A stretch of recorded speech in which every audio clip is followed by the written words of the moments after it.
Hello, good evening, and welcome to another live stream here on Beyond Authentic Witchcraft. Today is a Psychic Sunday, so tarot readings, maybe some oracle readings, maybe some intuitive psychic readings. Who knows what today has in store? I'm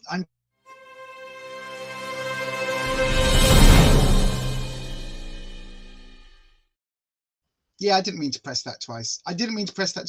Alex is here. Good evening, Alex. You're on the list for a tarot reading. Absolutely, 100%. I'm glad you are here.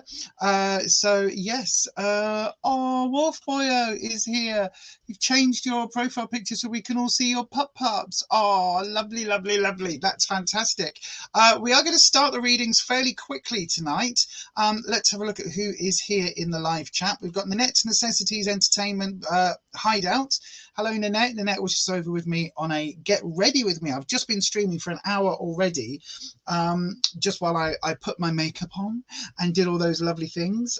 So yes, Ed and Nanette joined me over there. If you want to join me, just become a member of the Coffee Club crew just up here. That's how you go about doing that. And yeah, come and join me on a Sunday. I think we're going to do it at 6 o'clock every week. Just behind the scenes, like get ready, a little bit of a chatty, get ready. So yeah, Queen of Sheba is here. Hello, my darling. Eliza is here. Pure Love is here. Ed's here over on the Facebooks. Pure Love says looking great. Thank you.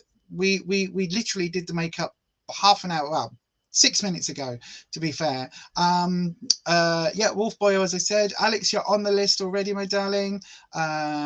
Akshara, hello, you're here. Yes, hello. Blue Chalice.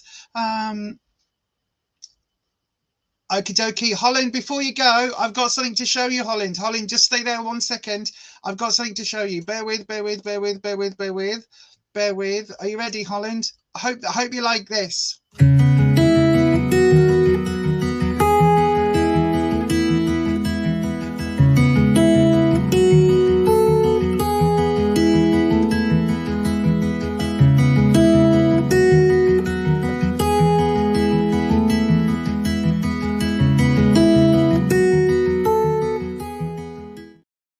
Go and check out Holland's Etsy, which is Blue Chalice. So yeah, go and check that out if you like witchy stuff.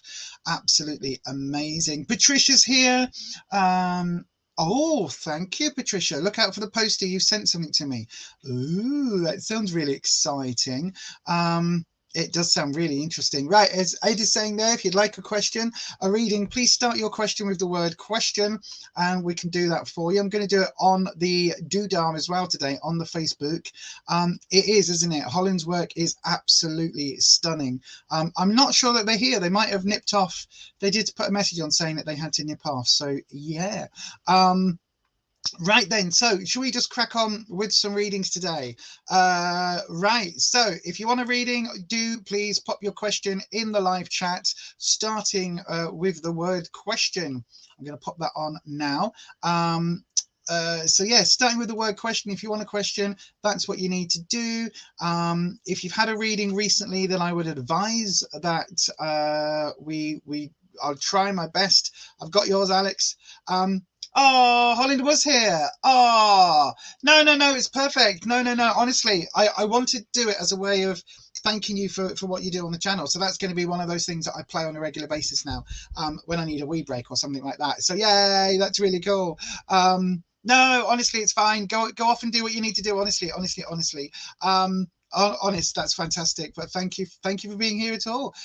Any actions? Right, okay, I've got your question in as well, Eliza. So let me just go through. I've got a few questions in. Oh, Queen of Sheba, I've got your question. I've got 4 in already, so that's all looking grand. So yes, if you want a reading, you know what you need to do by now. Put the word question followed by your question into that there live chat. I will get onto them as soon as I can. If you do want a queue jump today, we're probably not going to do a lot of promoting the queue jump system, but if you want to queue jump, if you go across to buymeacoffee.com/beyond authentic, then you can buy me a coffee and that will queue jump you. We've got Alex is going to be the first cab off the rank today. Pure Love, I've got your question. Please stop asking the question multiple times in the chat because it confuses me, my ADHD brain. I've got your question in, Pure Love. You're the 4th question in, so I will get to it as soon as I can. Patricia is here. Patricia is lovely. I love Patricia. So right, shall we just crack on? Let's crack on with some readings. Before I go any further, I think I am going to pull a Urban Crow Oracle card. I don't know why, just feeling it today. So this is a new deck to me, so it's still, I'm working on it intuitively rather than going by the book meanings, but that's tends to be what I do anyway. No, you can ask a question, Wolf Boyo. Of course you can. Rushi Kumar is here as well. Good morning to you. Good evening to you, Rushi. I don't know why I keep saying good morning. So yes, hello in the live chat there. So let's have a look at what we've got. These cards are big, but they're also quite thick. They're quite sort of oversized cards, which I quite like, to be honest with you. I'll show you what some of them look like in a second. I'm just trying to shuffle them through to get a good reading. Hope I'm doing good. You jumped in to say hi. Thank you, Rushi. I'm doing good. Yes, I'm doing all right. Thank you so much for popping in. Let's have a look. So I'm doing a lot more readings at the moment, Rushi. I'm going live on a Tuesday afternoon, a Thursday morning. There's all sorts happening now on this channel. By the way, have you all had a chance to watch the podcast? The podcast was up on Wednesday, Witchy Wednesday with. It will be going on to the audio only podcast. Will be going up on this coming Wednesday on Podbean, which means it will go to wherever you get your podcast from. So that will be going up. So yeah, let's have a little look-see. Right.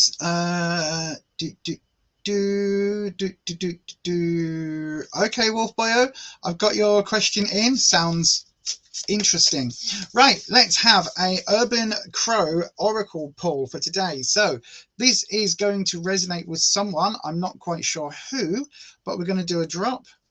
This is going to be telling us a little bit about, I'll tell you what, we'll just do a drop. So this is advice for everybody on the stream, okay? And I'll do 2 cards and put those back in the box.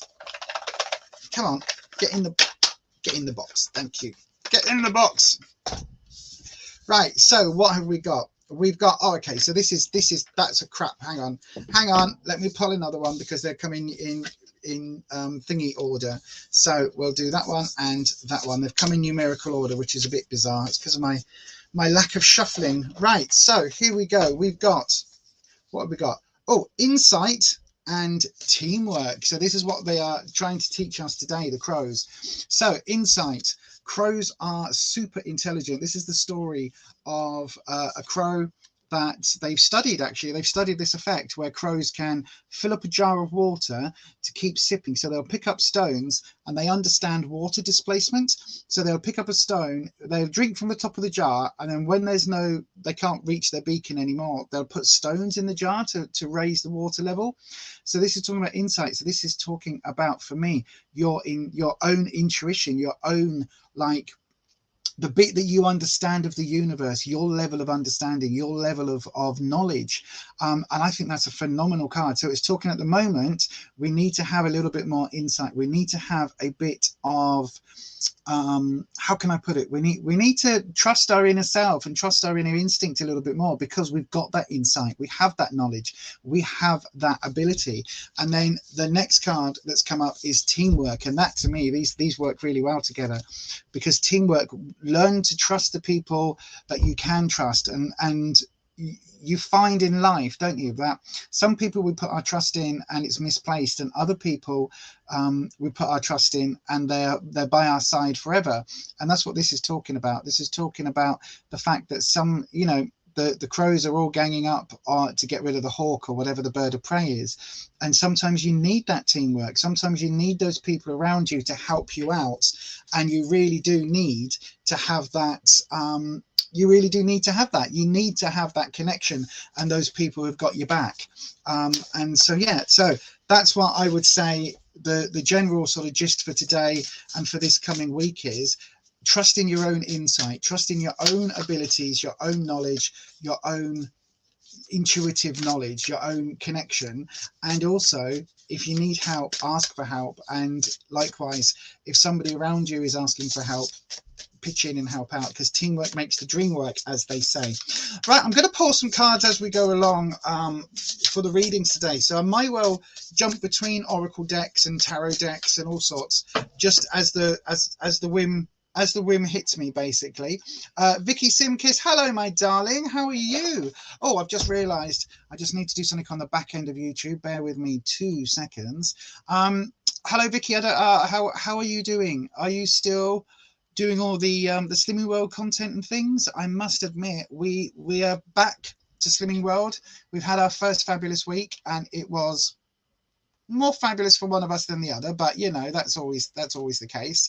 And we are going to make videos and stuff on it all again very, very soon. So we are going to, over on Beyond Authentic Health and Beauty, there will be lots more Slimming World content coming up soon, which is always good.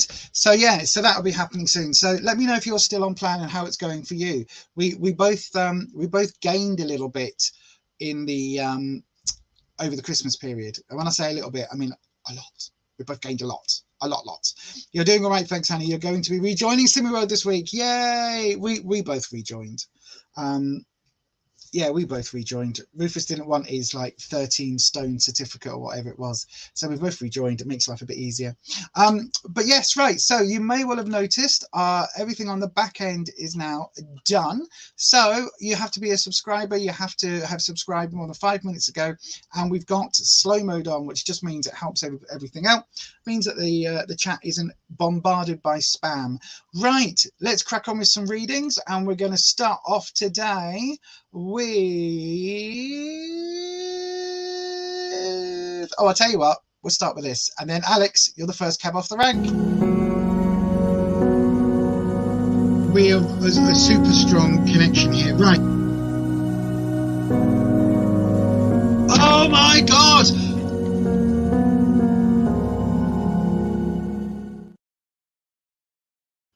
Okay, so I've got Alex's question. What's to come in future love? Right.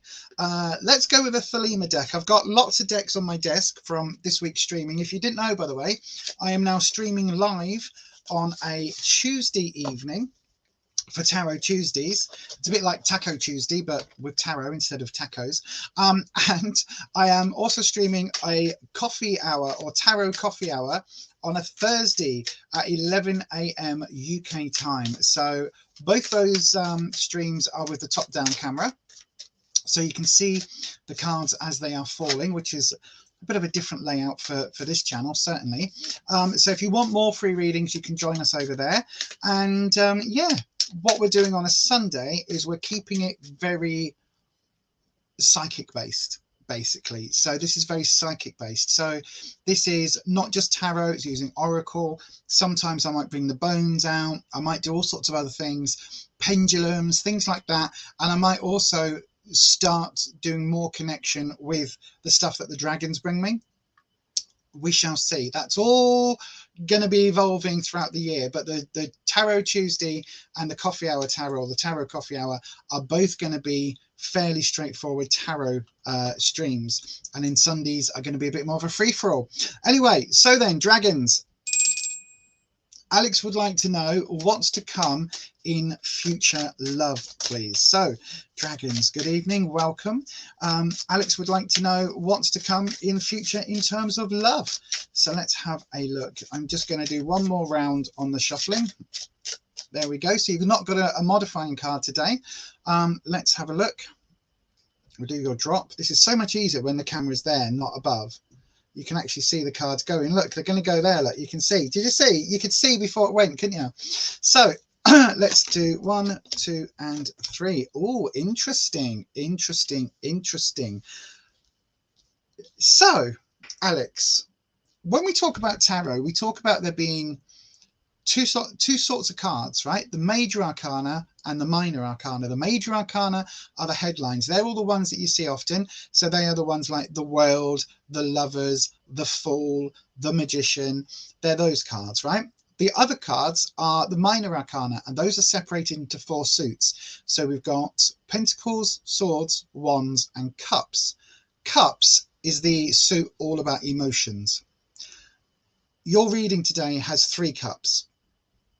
So when we're talking about emotions, this is all about love. There's a lot of stuff, energy this way coming your way. Okay, so in the past position we have the 3 of cups. So this is talking about there being a relationship in the past, maybe one where I don't know whether children were involved, or whether, you know, it was just a very solid, you're taking a step beyond just being a couple. Maybe, you know, you'd I don't know whether that means marriage, or whether that means, you know, other forms of commitment, like getting a pet, like a dog or a cat that obviously is a shared pet, or moving in together, but you're taking that next step. Now, the fact that that's upright means that it was something that I think was a good thing at the time. Put it that way. It was something that went okay while it was going okay. The fact that it's in the past position, though, means that obviously it did end. Now, because it ended, I don't think it ended particularly badly. I don't think it was like a horrendous situation. I just think that it was one of those things where, you know, eventually everything does end. Eventually everything does kind of, you know, we live in a universe of entropy where everything slowly dies, and that is basically what I think happened. It just sort of ended. The reason I'm saying that is because in your present position we've got the Ace of Cups. Now, the Ace of Cups is talking about new projects, new goals, new ventures. Okay, so this is new energy coming into your love side, into the love, what's it called, suit, basically. So this is all new energy, and it's coming in, but it's coming in reversed. Now, basically, what that's saying is, like, if I show you it that way up, look, I don't know whether you can see this ring light's reflecting, but you can see there's this golden, this angelic white light that is streaming. You've got the what looks like a whale's tail dropping into the water. It could be a mermaid there, look, making this big huge splash. You've got this dove above in this gorgeous white energy. But the fact that it's reversed means that there is love energy around you. It's just that actually I don't think you can quite see it. Julie, I've got your message. I have added it onto the list. Thank you very much. I've got your question. Sorry, I've added it onto the list. So I think the energy that's around you, Alex, at the moment, it feels like there is new hope for love coming your way, because it is the Ace of Cups, and that's all that card means. New adventure, new something. But I think you're a little bit reticent. I think the problem with the reversal is coming from you. It almost feels like there's a bit of healing to have done, and you can, but you're not sure. Absolutely, this is it. There's a bit of a reticence there, isn't there? There's a bit of, how can I put it? There's a bit of uncertainty. Now, I don't think that's uncertainty with the person involved that's coming in. I think it's uncertainty with being in any relationship after the way things went. And I think that is something that you need to kind of address, and you need to look at. Like, just because one thing ended, put it this way, right? If you went into a restaurant, oh God, here we go. I know, right? Lisa's tangenting now. If you went into a restaurant, right, and you spent $200 on a meal, right? A lot of money on a meal, right? $200 you spent on a meal. And it turns out that actually you weren't that keen. You know, you got a lobster thermidor and some, you know, an amazing, whatever the Kobe's, whatever it is, the posh steaks are. I don't even know, because I don't eat them. You know what I mean? But yeah, so like you got the most expensive steak, and you got a lobster, and you got this phenomenal bottle of champagne, and you really treated yourself. And then when it all came, you were like, okay, I'm not, okay, not my thing, not really my thing. But you still spent your $200, right? When we associate love with that, it works.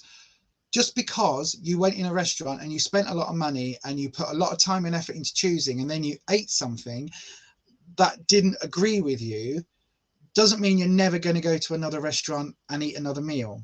It just means that actually you know what you're not going to order again. And it's a bit like that with romance, yeah? So with romance, it's like you know full well that the last relationship ended. Now, there may be things in that relationship that you think, oh, that was a really nice, I don't know, I really liked this bit about it. I liked the fact that she was caring, or they were caring. I liked the fact that you know, we were equals. I didn't like this bit of it. I didn't like that bit of it. But at least you know what you like. And so now moving forward, that's kind of where you're able to say, a bit like that restaurant story, like, I'm not going to order the posh steak and the lobster. Actually, I'm going to stick with the spaghetti bolognese that I know that I really like, the breadsticks, the garlic bread, and the, you know, toffee sundae pudding. I know I'm going to enjoy that, and it's half the price. So why would I, you know what I mean? Just because you've gone down a relationship in the past that didn't end well doesn't mean there's not going to be another one for you. Ed, I don't know whether you've got full mod control to kick the spammers. If you can kick the spammer. If not, let me know in the chat and I can do that over here. Anyone messaging saying, oh, I'm drawn to you to do a reading, then yeah, let me know. So yeah, so in the future position, Alex, we've got another cup. So all these are cups. In the future position, we've got the 8 of cups reversed. Now this is really interesting, right? If it was this way up, it would talk about you moving on from and leaving things behind and looking intuitively into the future and all of that, and it would literally be talking about you moving forward, right? But this is reversed, and so it's talking about, like, it's not time to give up yet. Does that make sense? It's not time for you to be navel gazing and to be like that insular at the moment. It's time for you to get out there and do things, because literally the 8 of cups is talking about like moving on and leaving, excuse me, I'm burping, leaving those thoughts behind and leaving all of that behind. Does that make sense? Thank you, Ed, you're amazing.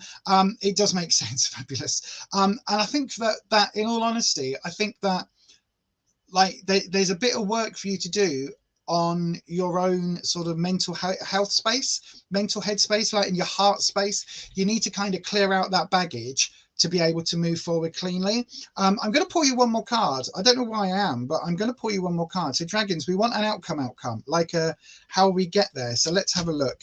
Oh, we've got the Page of Wands. So it's about your security. It's about your confidence, building yourself up. So pages, it's really interesting. So you've got 3 cards that are water energy and 1 that's fire energy. So that is really, really, really interesting. Oh, thank you, Neil. That would be lovely if you can. I don't know whether we're going to need it, but thank you very much. So yeah, so the Page of Wands is talking about your sense of security, your sense of confidence. And I think that's what you need to build up. I think that is how you get there. How you get the love interest, how you get that romantic energy back in, is by building up your confidence. Because listen, every bad relationship will teach us something. Even if it only teaches us what we're not looking for, it's a lesson learned and it's experience points for, you know, the game of life. And once we move forward, once we're able to kind of, you know, it is like playing Call of Duty or Fortnite or whatever it is. The more XP you get, the more you level up. And eventually you level up and you're not then worried about the fact that, you know, you got beaten in the previous levels because you leveled up way in advance. And this is that thing where all you're doing is leveling up from that relationship. And hopefully that makes sense. Hopefully, my darling, that makes sense. But thank you, Alex, for your question. And thank you for being one of our most recent channel members over on buymeacoffee.com/beyond authentic. That is lovely. And yeah, thank you ever so much. Right, let me have a little look. See, we've got another one on Ed. Real Fairy Tarot Angel. Goodbye. Let's have a little look. See, so let's have a look in the live chat. What is going on in the live chat? Dr. Priya, you need to start your question with the word question, not just write question. That doesn't make any sense, my darling. I will try and get your I will try and get things up for you. Halen Mary, please, Ed, get rid of that one as well. Oh my God, like, I've never seen so many spammers jump on my Facebook. If it's gonna be like that, we'll just sack off Facebook altogether. let's have a look. Patricia's talking to Wolf Boyo. Shruti, if you're asking if that's a question, you need to put the word question in advance so I can see it properly. I'll highlight it now just in case that is the question you're asking. But look, it's very simple, right? The rules are down there. That's all you have to do. I'm not asking you to like pay or anything else. That's the rules. You need to do this stuff that's on the bottom of the screen, right? That's the only thing you need to do. If you're not doing that, then there's not an energy exchange. You're not respecting me and my rules. Like in all tarot, there should be an energy exchange, right? Normally that energy exchange takes place in the form of some kind of payment. But when we're doing it live on the YouTubes, the energy exchange has to be, the bare minimum is that you follow the rules that the channel sets out, right? That's the bare minimum. If you can't do that, then I'm not going to read for you, right? That's how it works. If you can't respect myself and the channel enough to just follow what it says down there, then I'm not going to read for you, because it is an energy exchange. And otherwise it's like the people asking is a succubus. You're a succubus trying to take my energy without any form of exchange, and quite frankly that isn't fair. So there we go. That's me getting on mum mode, but I will do my best and I'll read for as many people as possible. But please do follow the rules on the ticker tape, or the banner, the thingy scroller at the bottom of the screen. Thank you very much. Right, let's have a look. So many scammers on Facebook. Absolutely, Julie. I will get to you very, very soon. I've got your question in, Dr. Priya. Eliza's here. Oh, it does make sense. Thank you, Alex. Thank you, my darling. No problem. Right, the next person we've got on is Eliza. So then, Eliza, you're up straight after this.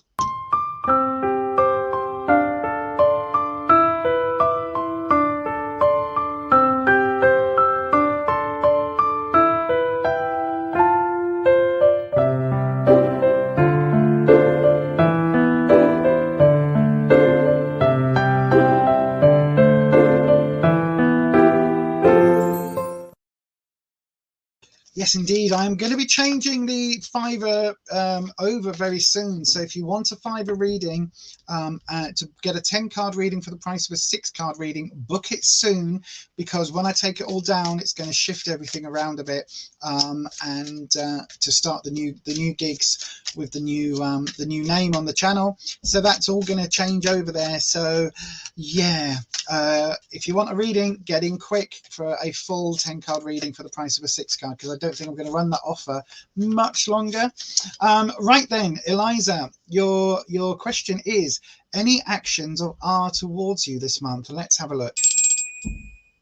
So then, dragons, Eliza wants to know, what are ours actions going to be towards Eliza for the rest of the month? Let's have a look. So then, dragons, what are ours actions towards Eliza going to be? Let's have a go through the cards. Interestingly, we haven't had a modifying card come out for anybody yet. Well, I say for anybody, as if I've been doing ask and you shall receive. Right, so we've got the Knight of Cups. Interesting energy. I don't know what your relationship with R is, if it's romantic or if it has been romantic. We've got the Knight of Cups. So Cups is romance energy. The Knight is very young, sort of teenage, slightly rebellious energy, but very much a go-getting type energy here. I've just dropped a card on the floor, never mind. So yeah, that's a very interesting modifying card. So basically what a modifying card is it changes the nature of the cards that are about to fall.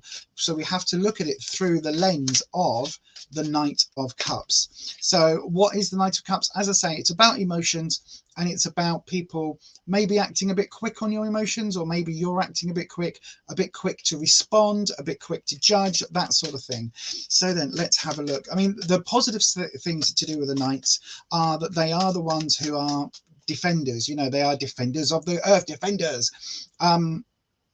Don't keep singing that theme tune, Lise, but they are like they will defend you in times of trouble.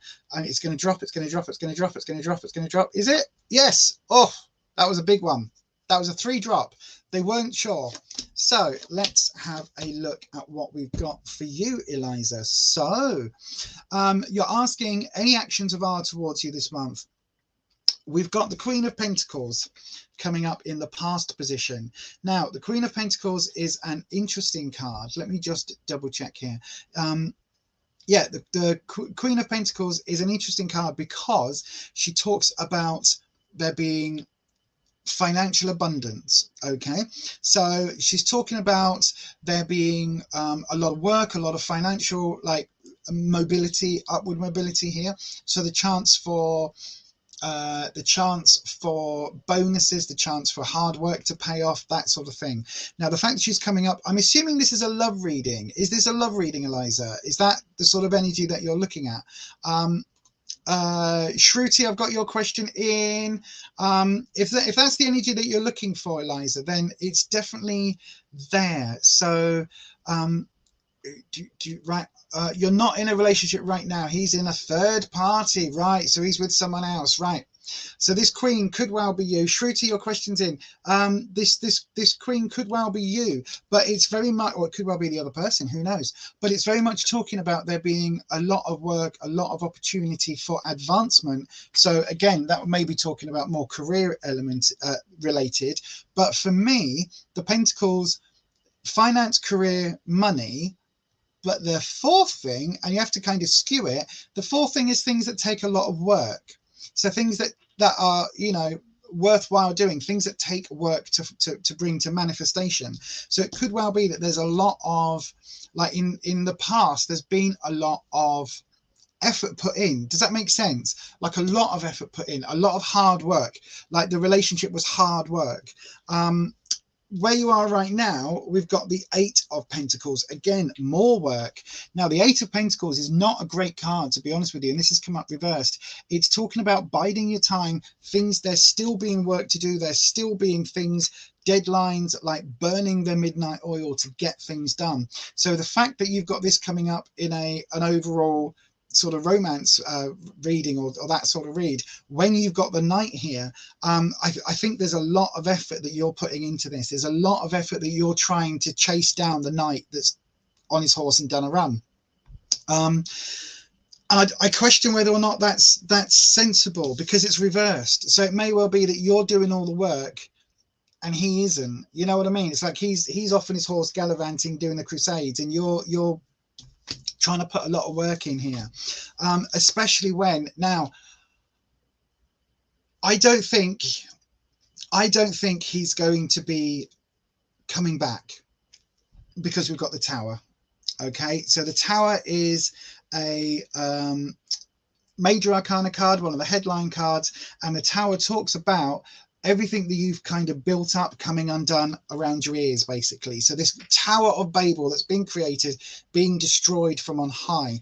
And it's talking about there being this, like, all of these assumptions, all of these hopes and dreams that you've put into place with you and are going to come, they're going to come to nothing, basically. And I hate to say that, but I think the Knight energy here is what this sticking block is, which is why it's coming up as a modifier. And that sticking energy is literally where the Knight is saying, I'm going to go and do the things I want anyway. I'm going to go and do this. I'm going to go and do that. And it's just not, it's not going to come to fruition. You say you're not doing anything. You're just waiting if he'll take action towards you. Listen, the fact that you're waiting and you're holding that door open and you're holding out that hope, like, that speaks volumes, because what that's doing, that's keeping you where you are and it's stopping you from moving forward. So that's literally like the work here, the deadlines, everything's still ticking and you're still working away, even though you should have gone home. You know what I mean? Does that make sense? It's like there is still stuff here that you're trying to do and trying to get done. And even if you are just holding space for him, how long are you going to hold space for? Like, how long before you go, do you know what? It's been 17 years. It's been 60 years. It's been 85 years and I'm on my deathbed at 109, whatever it is. You know what I mean? It's like eventually you have to be able to move on. I think he's definitely moved on. This night energy, like, nope, just bye. He's definitely moved on. And I think especially with the tower coming up, I think if you hold on to the hope, then it's going to come back and bite you on the bum. I really, really do, because this is all about like all of that, all of those wishes and hopes and dreams, and that kind of the fact that you're still holding space for him, that's going to come down around you, and that's going to be something that I think you it's going to hurt. It will hurt. It will really hurt. So my advice, darling, would be to find a way to close that space, close that door to him, and find a way of actually moving forward. But that is going to be your reading, Eliza. Hopefully that helps in some way. I know it's not going to be the reading that you're looking for, my darling, but that is what the cards have given me today. And thank you so much for your question. And with that, I will leave you with that, and I will say thank you again for your question, and thanks for subscribing to the channel. Right, who's up next? I've got questions in from Brenda Tillman. How many questions have I got in at the moment? I've got 11 questions in at the moment. Good Lord, that is ridiculous. Right, so sorry, 10 questions. Right, the next person I've got in is the Queen of Sheba. Queen of Sheba, are you here on the live? If so, come and say hello, please, just to make sure that you are around. Oh, no worries, my darling. Listen, Eliza, we've got a very friendly community here on this channel. If you ever feel like reaching out or coming in and joining us just to sort of just to partake in you know, tarot with everybody else as well, even if you don't want a reading for yourself, come along and say hi. I am sure that people here will embrace you with open arms and let us know how things go as you move on from art, because I think that's what the cards are saying. Queen of Sheba, hello, my darling, you are here. Fantastic. Let me have a look. So, Queen of Sheba, your question is, what is being hidden from you? Let's see if the cards can. I tell you what, let's go with a very good deck for hidden meanings. Let's go with the vice versa deck. This has got lots of hidden meanings. Literally, look at that. Each card is double-sided. So we're going to go for that today for you, my darling. I know, look at me changing all these. Can you tell that I've really enjoyed doing the other streams this week? Like, super enjoyed them. It's really opened up my readings. It really has, having different decks and different sort of energies. It's really opened something up. I really thoroughly enjoyed it this week. I keep thinking this is like an alien thing, but it's just my headset, my headphones from doing the other lives. Right, so that one, thank you very much. Right, so then, Queen of Sheba, let's have a look. So, Shruti Bamoria, your question is in. If you keep spamming it in the chat, then I will have no choice but to ignore it. So yes. Oh, thank you, Yaz. My eye makeup looks fab tonight. Thank you. We did it on the live stream. So you, as one of the Coffee Club crew, Yaz, I think you're still a Coffee Club crew member. If you ever want to come across on the live stream, just join it 6 o'clock on a Sunday before we go live here at 7. We'll just do a little chatty get ready with me. I had a face mask on and everything. I know, right? It was fun. Right, let's have a look. Oh, we've got lots of cards falling all over the place. That's because I wasn't paying attention, because, you know, ADHD. So then let's have a look. No, flaming egg. Hang on. There we go. Right. This is your reading, Queen of Sheba. This is your spacer.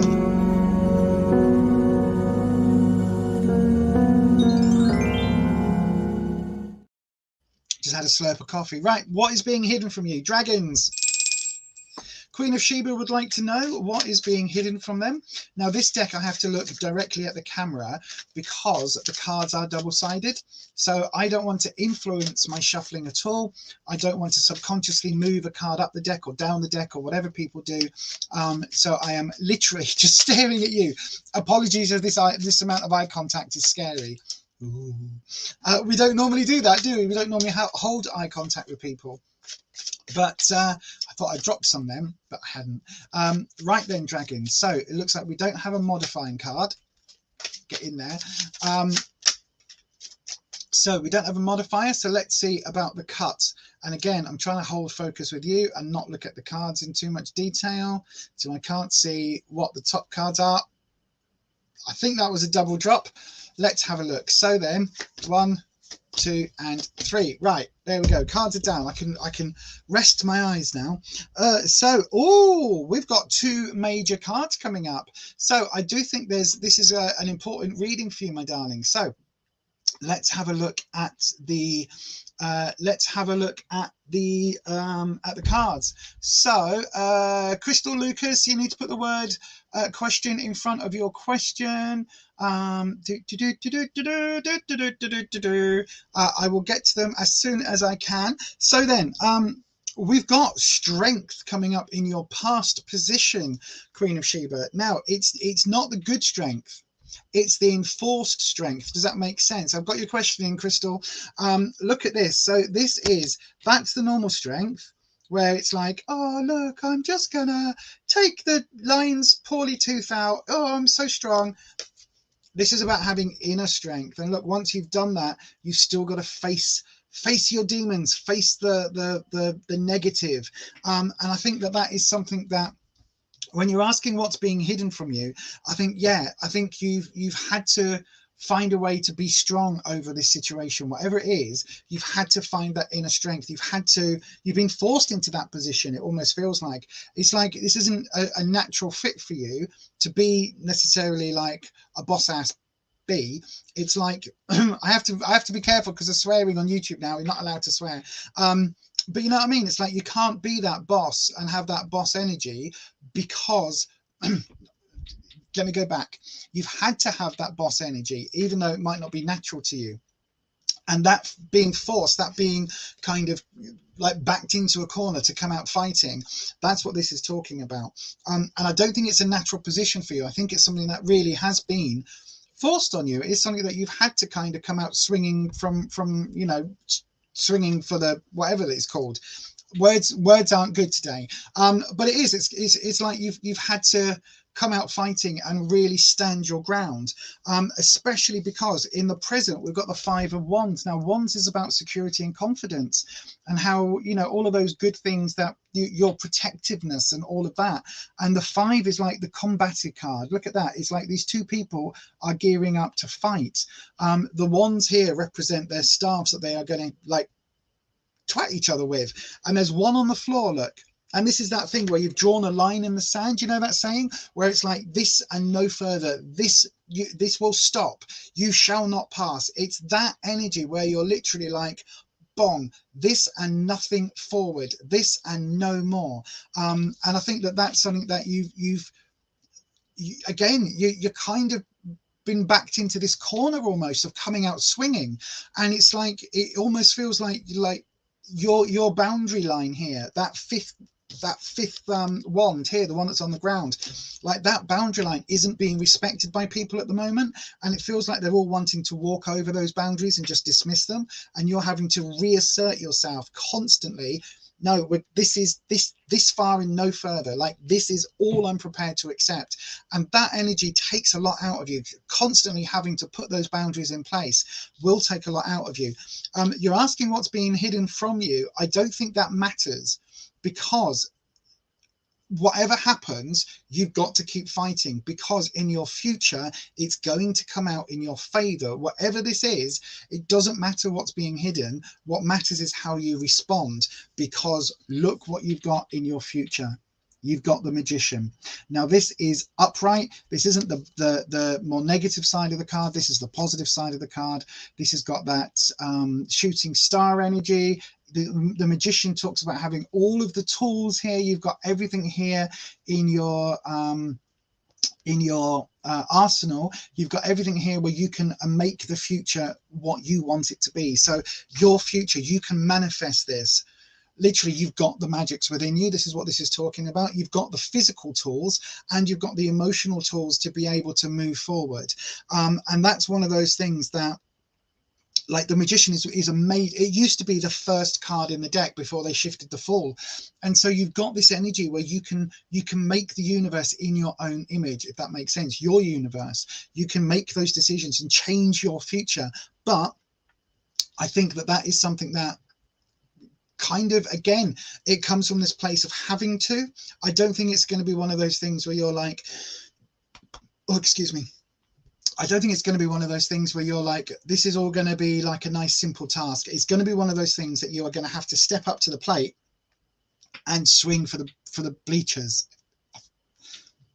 That's the sport ball thing, isn't it? That is a sport ball thing.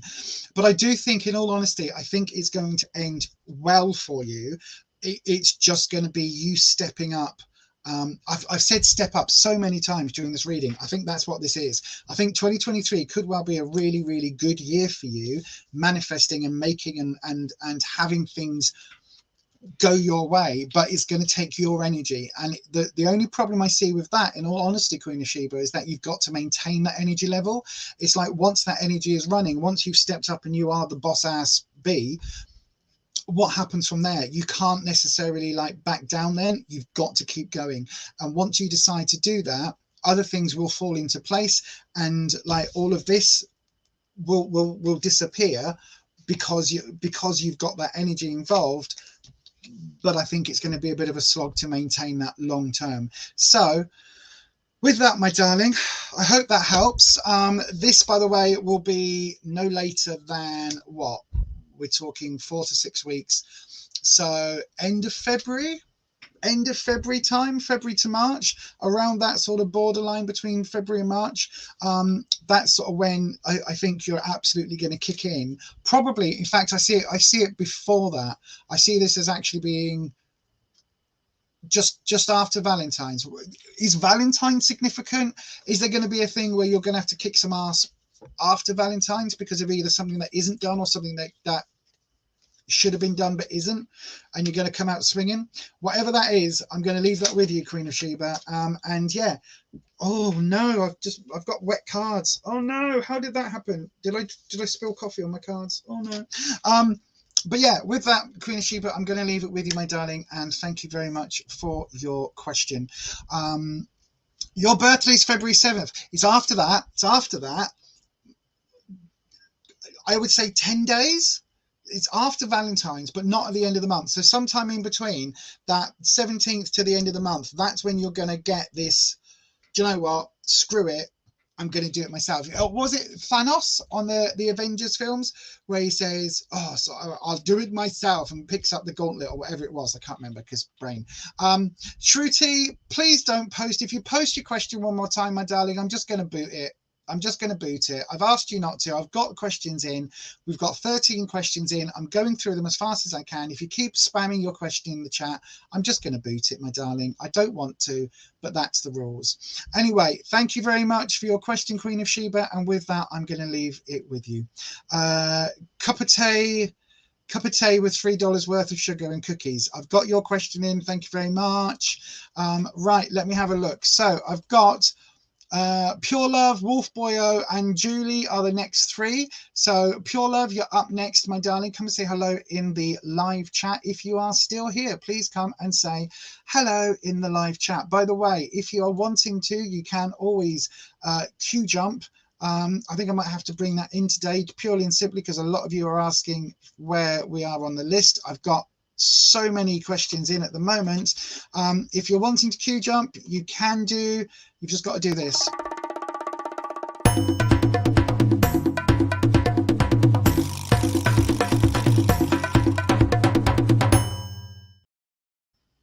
That's right. If you go across to Buy Me a Coffee /Beyond Authentic, you can queue jump for the price of just £3, which is an Americano with soy.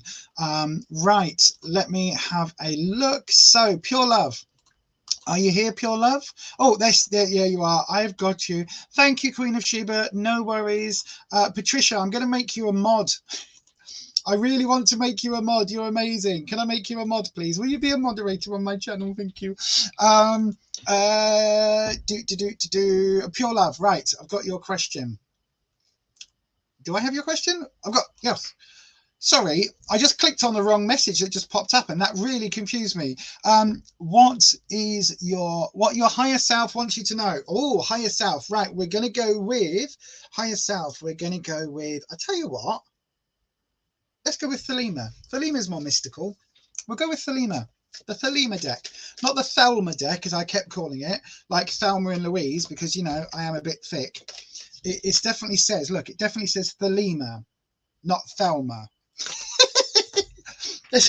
When I first got it, I was like, oh, the Thelma deck. I love Thelma. Oh, we're going to use the Thelma. No, no, no. Thelema. It probably means something in some other language, and Patricia's probably there in the chat going, actually, it means this, this, this, and this. But I've got, it's the Thelma deck as far as I'm concerned, so I've got no idea. But it is quite a good one for more esoteric questions. Oops, my boobs got in the way then, sorry. You know what it's like? Those of you that got big breasts, they get in the way, especially when you're trying to do stuff right here on the table. It's like, just did you go under the bust? Did you go over the bust? It's just, I shouldn't complain. I shouldn't complain. I grew them myself, but yeah. Right, let's have a look. Let's have a look. So, dragons. What is Pure Love wants to know what their higher self wants them to know. So message from Pure Love's higher self. So through the Akashic records, we'll have what is it that Pure Love needs to know? What is it that Pure Love wants to know? What is it that Pure Love is trying to tell themselves? Looking at the number of viewers compared to the number of questions in, I imagine we've lost quite a few people who have asked questions, because I've got more questions in than I have viewers currently. So if you are one of those people that have asked a question, hang on in there. Oh, these flaming cards. Hang on in there. Right, dragons, stop dropping all the flaming cards, right? If you want one to flip, make one flip. Don't make several flip. Thank you. The dragons are playing up today. This is Wispy. There we go. Thank you, Wispy. One card. See, what did I tell you? It's Wispy. Right, what's the card? I haven't even looked at it. It is the 10 of Pentacles. Oh, lots of work. More work to do, Pure Love. But also, like, the work is starting to pay off. It's coming to fruition. So is this your spiritual work? Is this financial work? Interesting. I would have said spiritual. However, with the Pentacles, it normally works more on the physical plane. So that's interesting. Right, done your drop. A bit of a staggered drop. Wow. Okay. Wow, wow, wow, wow, wow. 2 major arcana cards coming up, and also a repeat card from the other deck. So when I say to you, we get repeat cards, right? And when I say to you that it isn't about me shuffling, it's the messages the dragons are giving, and they repeat certain cards because once we've established what that card means for tonight, it kind of, they keep bringing back the same ones, right? This is how it works, because we've just had the Magician card, and now we've got the Magician card from this deck.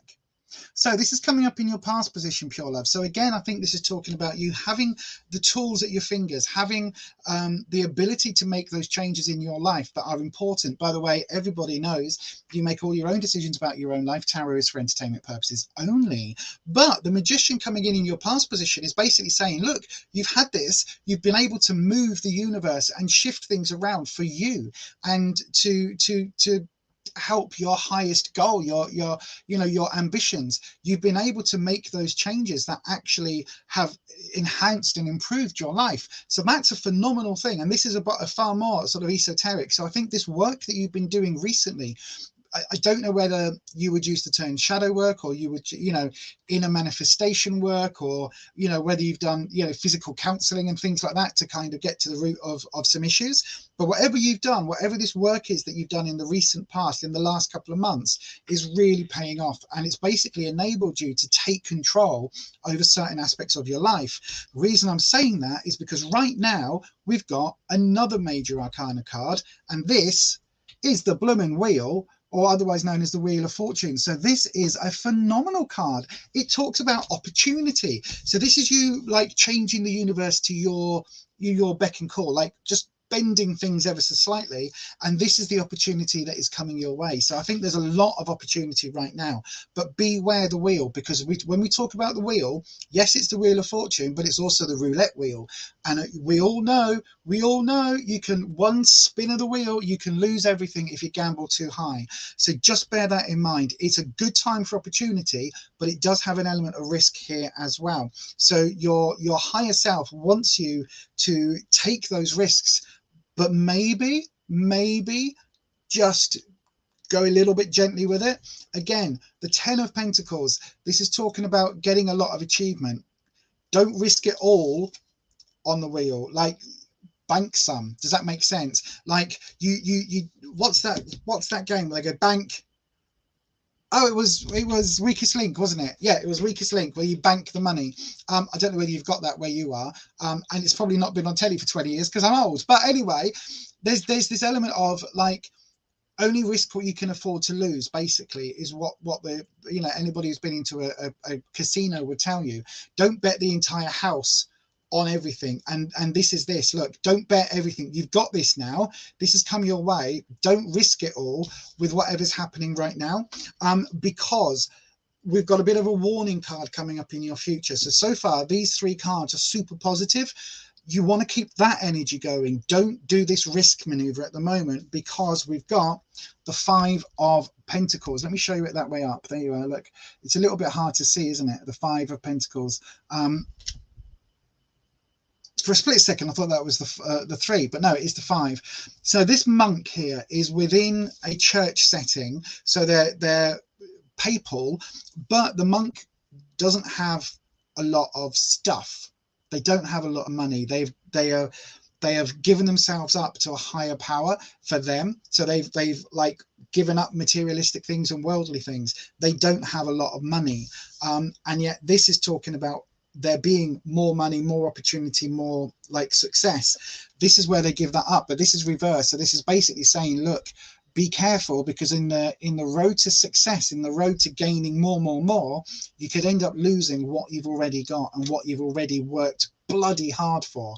And I do feel like this Magician card, this isn't things being handed to you on a plate. This is you working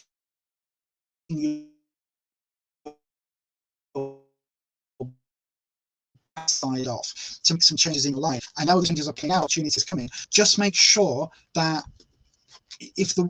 so there's a counseling trick when I was learning some counseling skills that we're basically doing. It's this: what is the worst possible outcome from this situation? So again, imagine a casino situation. I'm not saying you go gambling, but so imagine that you risk the entire contents, you know, the entire value of a house. Could you live with that? Have you got 4 more houses that you own? If so, you could afford maybe to lose one. You'll take a dent, but you're not going to end up homeless. Then maybe that's a risk worth having. However, if you risk your house and that's everything you've got, and that is every single cent, every penny, every shilling that you've ever earned in that house, the risk, it far outweighs the possible outcome. You know what I mean? If you lose it, you lose everything. And that, I think, is just a warning shot here. Be careful. It's not coming into fruition yet, but be careful, because this is a bit of a warning. Like, you might end up losing what you've gained through this risky stuff at the moment. And I hope that makes sense, Pure Love. Let me have a look back in the chat.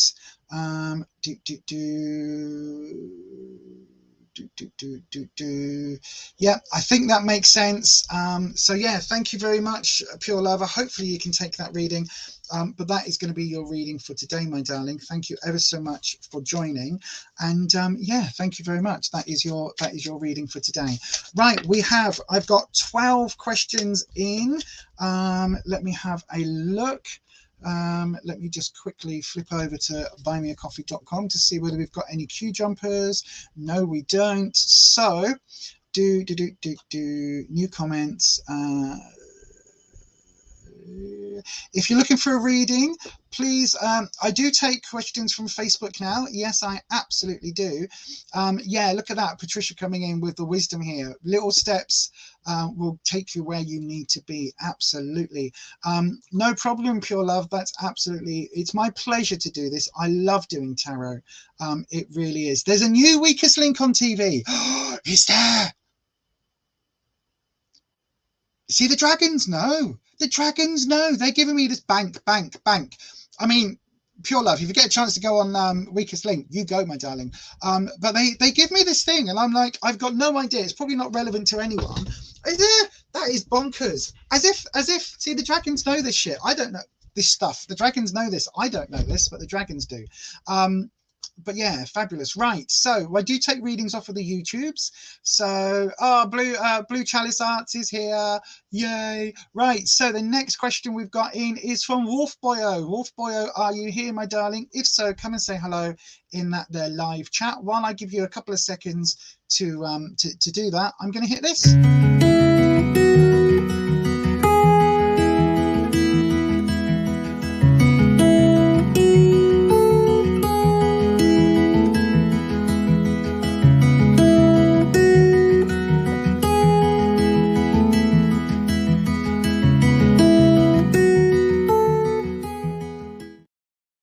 Oh, you caught me pouring out my coffee.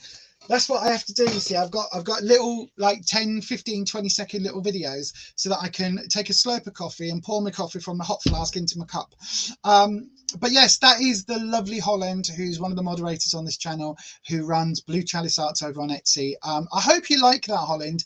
I basically nicked all of their videos from their Etsy shop, and I grabbed the videos and I spliced them, and some of them are reversed because of the zooming in and zooming out thing. But yeah, I hope you like that, my darling. I wanted just to say thank you very much, but go and check out what Holland has got for sale over there.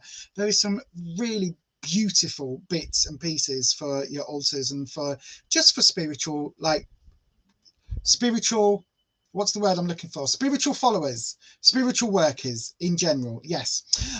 Right. So Wolf Boyo, I've got your question. Julie on Facebook, you're up after Wolf Boyo. Julie Marie Parsons, you are up after Wolf Boyo. So then, Wolf Boyo, I can see that you're here in the live chat. What type of dad will I be to my new stepdaughter? Okay, we want the story here. She's 4 years old and the daughter of your best mate of 10 years. So are you now with your best mate of 10 years? Like, how does that work? I'm curious to know, but we're not gonna delve into that side of things. We're gonna answer the question. So Wolf Boyo, dragons. Wolf Boyo would like to know what type of dad they're going to be to his new stepdaughter. Let's have a look. I can tell you instantly, Wolf Boyo, what type of dad you're going to be. You're going to be a bloody good one. That I can tell you. Just from the interactions that we've had on the channel over the last couple of years or whenever, I can tell that instantly. So I've got the vice versa deck, so we'll have a look and see what the cards are going to say. So we're going to do dragons. I'll tell you what, we're going to do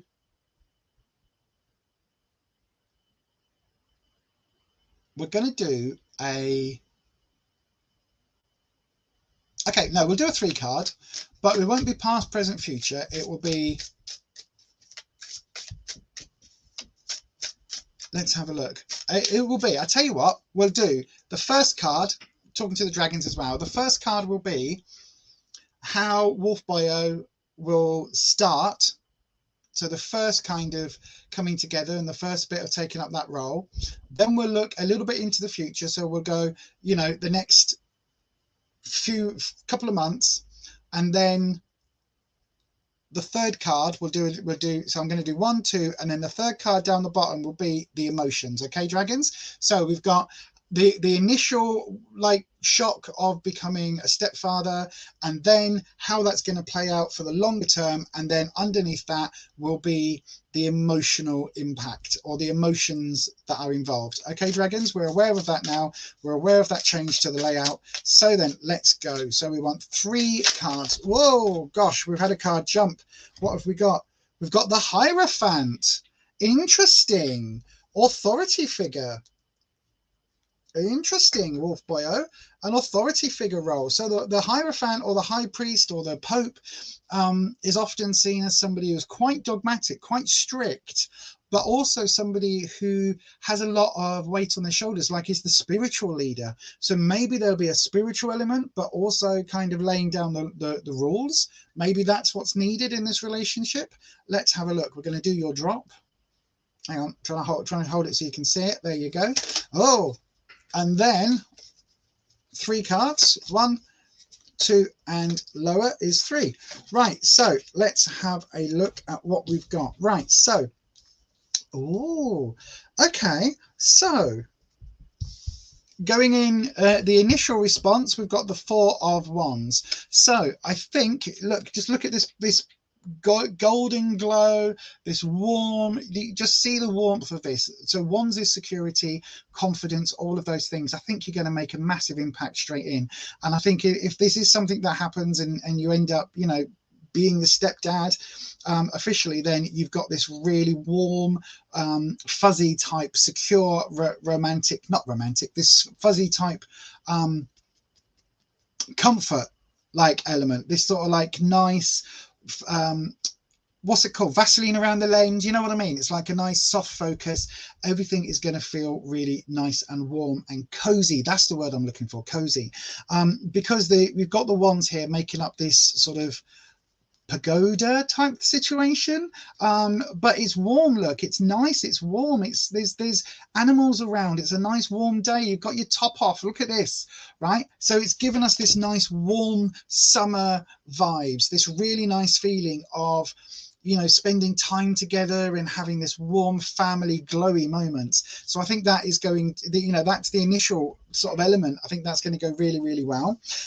Longer term, we've got the Eight of Swords. Now, swords is normally trouble and strife, but bear this in mind, this character here, there are going to be obstacles, because, you know, of course there are, but this is quite an interesting card, because if we see the flip side, look, this person who makes out that they don't know, or is led to believe that they don't know what's actually happening, and they're a little bit blindfolded and a little bit not seeing the issues around them. So there's a little bit of that warning here, but also the flip side of the card, like they've got the ability to cut themselves from these ties. And I don't think that's what the card is saying, but it is very much saying, look, that there will be things that you don't know and things that you question and obstacles that you can't even think of right now, because of course there are going to be, because that's what life is. So bear that in mind as you go forward, taking on the role of a step parent. Bear in mind that, you know, there are going to be things that aren't comfortable. There is going to be a learning curve. There are going to be things that you need to work through, particularly with this Hierophant energy coming in, because it may well be that you're like, you need to go to bed by 6 o'clock. And it may well be that the mum is like going, no, like, that's not going to happen. Or it may well be that, like, the other parent, I'm not necessarily saying that it is a mum, but the other parent would be like, no, we go to bed whenever we want and we eat, you know, what is it in Practical Magic where they chocolate for breakfast? You know, it could be that situation where you're going, no, we have to have a nutritious breakfast, and the other parent's saying, no, it's fine, let them eat chocolate and cake, it's fine, as long as they've got something inside their tummies. So that, I think, is something where you're going to have to learn and kind of tread carefully when you are entering an existing family unit. You are entering into that unit, even if it is just the parent and the child, you are entering in as another member of that family, so it is going to have some ripples. The emotional aspect, though, is really positive. Look, we've got the World, really, really, really positive card. So it basically is saying that literally the world here is at your fingertips. Like, whatever you want to achieve in this relationship, whatever you want, you know, if you want everything to be rosy and have this amazingly warm relationship with the child and the parent, you can do, and that is possible for you. And I think emotionally, like, it's going to mean the world to you. Literally, it's going to mean the world, and probably for the child as well, because having parents that love them is a phenomenal thing, whether they are step parents, adoptive parents, foster parents, or birth parents. You know, whatever those parents are, however they come in to that child's life, having parents that love them is the best thing in the whole entire world for those children, for all children. So yeah, however that comes about, my darling, it looks like it's going to be really quite successful. You're asking what type of dad you're going to be. I think you're going to be amazing. I think you're going to be a really loving parent. Maybe a little bit on the stern side, so maybe you'll just have to watch that side of you, you know, like the stickler for the rules. But at the end of the day, this looks really lovely, really positive. And yeah, I hope that whatever happens, I hope that it absolutely goes incredibly well for you. I really do. Look at that, Patricia's chiming in with her interpretation of the cards. Stiffen your back. There may be some outside influences, but you can handle it. You're much stronger and confident than you realize. Absolutely, absolutely. This is why I love Patricia being here, because she also has years of knowledge with the cards, and what the cards are giving me, the dragons give me, they'll absolutely be giving you, be giving Patricia a slightly different sort of focus on things as well with the same cards, which is what I love. So yes, so that is your reading, Wolf Boy. I hope that helps, my darling. You just want her to have a childhood. You never had one. Yours was abusive and toxic. Yeah, I think, my darling, I think that, like, it's going to be an amazing future, an absolutely amazing one for that child. So yeah, absolutely. And that is your reading, my darling. So thank you very, very much. Right, let me have a little look-see. Do you think that's where you are at the moment, the warm and fuzzy? Absolutely. Yeah, absolutely. Right. You were dating for a few months and then split up after 3 months, but it made our friendship stronger. We both came out as asexual at the same time. I think it's going to be one of those things, my darling. I think that if that all comes off the way that you're wanting it to, then it sounds absolutely amazingly positive. So yeah, that sounds really cool. Right. Thank you for your question, my darling, and I always wish you all the very best. Julie over on Facebook, if you're here, my darling, come and say hello. I've got Julie on Facebook, then I've got Shruti on YouTube, and Dr. Priya on Facebook as well for the next readings. Then I've got Don Yave, Pompey, Anne, Eva, Brenda, Nisha, Cup of Tea, Crystal and Brittany all in as well. So I've got quite a few questions in at the moment. Let me just have a look and see if anybody's taking advantage of the queue jump. It doesn't look like, nope. So we've still got those in that order. So then Julie Marie Parsons, if you're here, my darling, come and say, yeah, you go. There you are, my darling. So Julie is here, and yeah, I will get that. Brittany Marie, your question is in. Please stop spamming the chat. When I've said your question's in, it's in. If you keep popping it in the chat, I will take your question out, I'm afraid. Absolutely. I mean, like, I had a good childhood, but my dad was at sea because he was in the Navy, so I didn't see him an awful lot. But you know, we were a fairly average sort of working class family, really, a bit skint all the time, didn't really have a lot of holidays, never went abroad, things like that. But I had parents that I knew that loved me, even though my dad couldn't really show it. But yeah, it wasn't abusive. That all came much later in my life when I went through shit like that. But I think many of us go through tough times and then come together as a community, especially in the sort of witchy spiritual community. I think we do come together sort of a little bit later. So yeah. Right then, Julie, let's have a look at your question. It is, where is your question gone? Where's your question gone? I've got it. Family guidance question. So I will do that for you straight after this.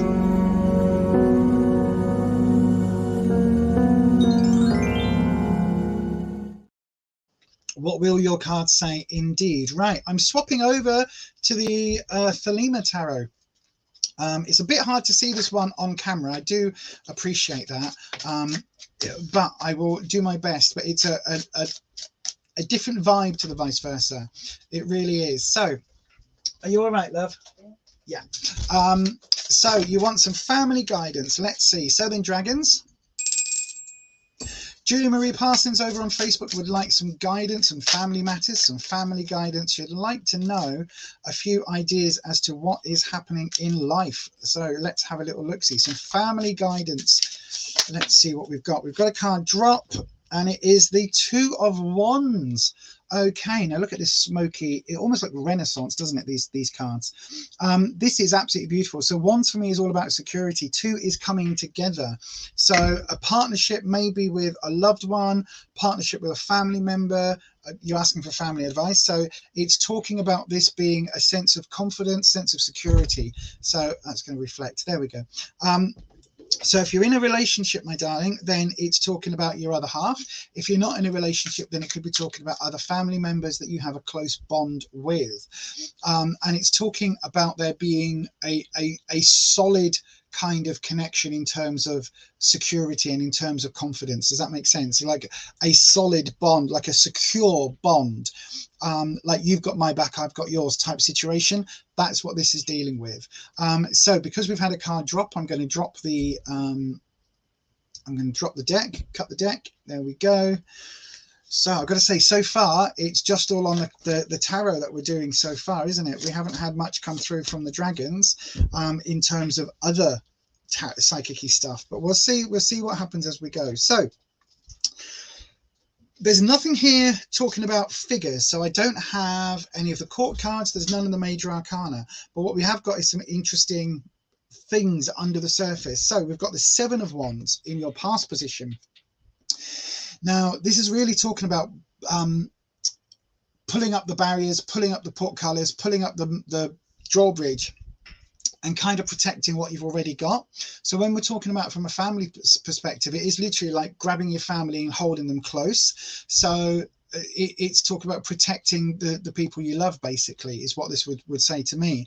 The element here, look, where these have all been, the wands have all been laid down in a particular pattern to give that strength to that security, to give that strength to that like sense of well-being, and to give it that homeliness. And I think that's something that's really key with this. It's about that, again, that fire energy, but that warmth, that warm glow of family and security. And whether that's real or whether that's in a Hallmark Hallmark movie, kind of doesn't really matter. It's kind of what you're hoping for. Does that make sense? And it's about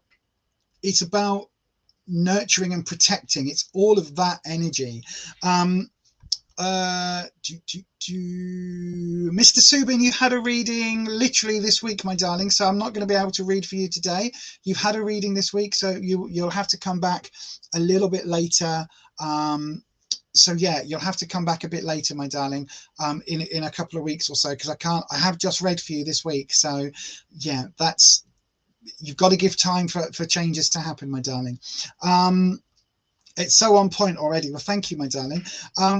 We're looking at, in the present, we're looking at the Four of Pentacles. Now, this is really interesting because this feels like you've done a bit of a runner recently. You've kind of almost done a midnight flit. Now, the Pentacles is talking more about money and career and finances, but in terms of a family, it's talking about the amount of work you have to do and the amount of struggle and all of that, not necessarily the obstacles, but just the hard work. Now, the Four is really interesting because we can see up here, look, right up there's a castle, and this is the gold that's come from the castle. Was it stolen? Was it just like liberated? Was it tax money that got nicked? Who knows? But there's something here about bringing stuff that is due to you and getting it at any cost. Does that make sense? Hopefully that makes sense. It's that Robin Hood element of it, where you steal from the rich and give to the poor. Like, it's right that those poor people have more, but is it right that you've stolen from the rich? And the question here with this card is like, it feels like you're having to juggle lots of things at the moment, work-wise, and perhaps some of those, and certainly financially, and perhaps some of that juggling is almost robbing Peter to pay Paul. Does that make sense? And when you're talking about wanting this golden glow of a family, sometimes there's got to be boundaries. Again, boundaries, bloody hell. But sometimes there's got to be boundaries and limits. And this card is really talking about that for me. It's talking about this thing of, like, how can I put it? Just because they want the latest ... everything doesn't mean that giving them the latest everything is going to actually make them happier or love you anymore or care for you anymore. So doing everything that you have to do to get the money to do the things that they're asking for and to give them the material stuff isn't necessarily going to help in the long run. It isn't going to help foster this warm family glow. Hopefully that makes sense. Especially because we've got the Six of Swords coming up in the future. Now, this is talking about moving away from obstacles and having obstacles blocking your path here. And I think at the moment, there's quite a bit of a challenge going on in terms of family and in terms of, it almost feels like is somebody really spoiled? Is there like a spoiled brat involved here?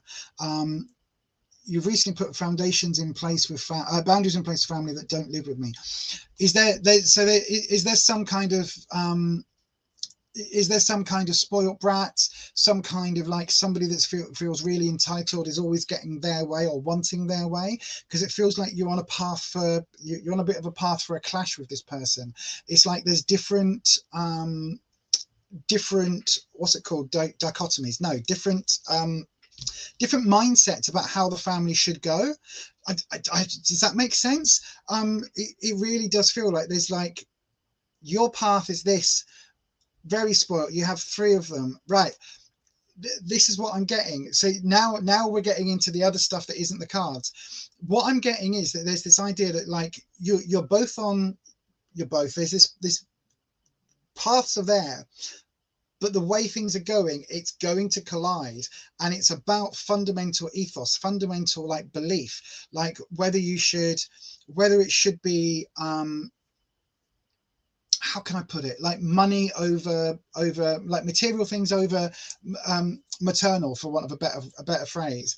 It's like head over heart, but the head is almost like money. Right, dragons, right, let's sort this out, dragons, because you're giving me like 150 images. So somebody is more about the money than they are the family relationship and the relationship within the family. Somebody is far more out for what they can get and for those materialistic things, and that's what's setting you on this path of collision. And it's going to be something that has been a long time coming. This is a really, like, these are not issues that are new. These are issues that have been buried almost, and they've been like, they've been not swept under the surface, but they've been largely ignored, and you've tried not to clash, and it almost feels like you've kind of, take it off me now, dragons, thank you. What it is, right, what I'm getting is, I don't know whether it's Christmas or New Year, but there was a party, there's some sort of event, right, some sort of party, and it feels like there was this imbalance at this party. By the way, everybody, if you're waiting for tarot readings, the minute that we get into the psychic-y stuff, it might take a little bit longer to get through the basic readings, but this is just what happens. This is why it's a Psychic Sunday now, not just a Tarot Sunday, because this is what now is happening. So whether it's Christmas or New Year, it feels like there's a party, and it feels like there's almost like politeness for the sake of politeness, and you're trying to keep the peace, whilst other family members, other people there, are kind of spouting off about stuff. And it's almost like, I don't know whether they are showing their wealth or showing their entitlement, and it's almost like, I don't know, I almost want to say like you've given them a lovely, like a cup, right? You've given them something like this, and they go, oh, that's lovely, oh, that's oh, thank you, that's really nice, you know, that's great. But actually the silver goblet that was given to me by Joe, like Joe gave me the silver goblet, it's 100% silver, it's hallmarked, it's from 1837. This came from, like, you know, Queen Victoria's. It's almost like that, where it's like they've gone, thank you. Well, this is what I've got, and this is so much nicer than that. It's like there's this entitlement element there, and it's beyond that. It's really, it's a sticking block, because somebody, it's almost like, do you know what it is, right? It's almost like you're wanting to come together as a family unit, and you're wanting to have this nice warm feeling where, like, that sitcom kind of element where everybody knows your name. No, but like everybody's got that nice warm hug, and everybody's like together, and everybody's trying to like be the best version of themselves, but to try and get on, and everybody loves each other, and they've all got each other's back. And then there's just this Karen almost, who's like, actually, me and my children, we're going to Aspen this year, and it's like, oh, you can't afford Aspen, oh well, never mind. And it's almost like that side of the family is replacing money for love.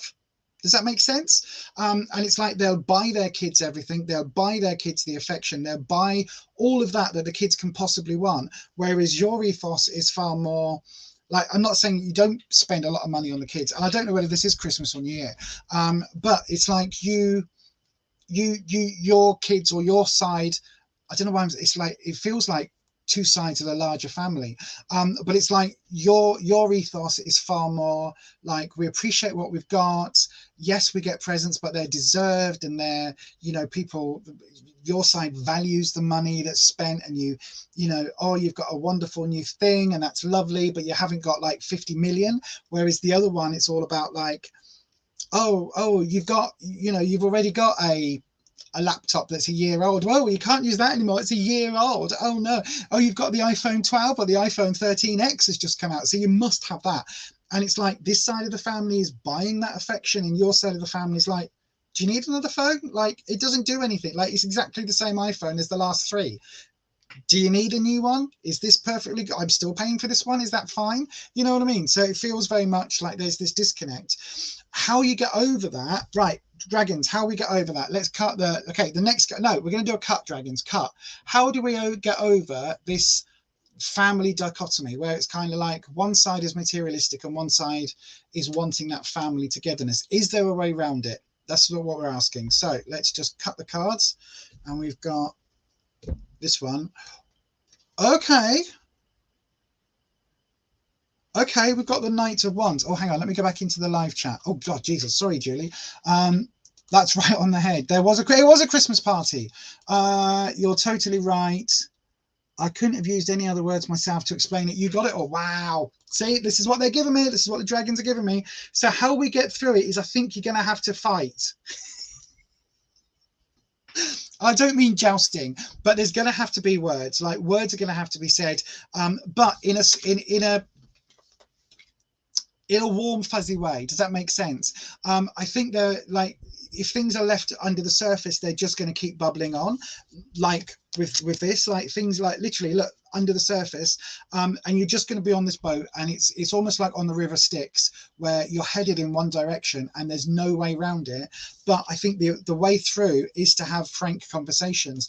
And this night energy, whilst I always say it's a rebellious teenage energy, it's that kind of thing of, you're going to have to stick your ground, and you're going to have to say what is bothering you. You really, really are. And I mean, the fact that we've got the Two of Wands here as well, this is that coming together, and this is that kind of, or this is that energy of between the two of you, I should say.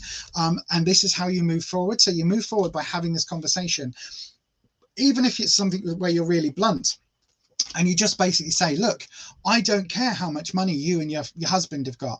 I don't care that you send your kids to private school. We don't care about any of that. Showing off that money, to me, just comes across as really crass. So do one. Like, nobody cares that you've got the latest Gucci handbag. You know, it's a handbag.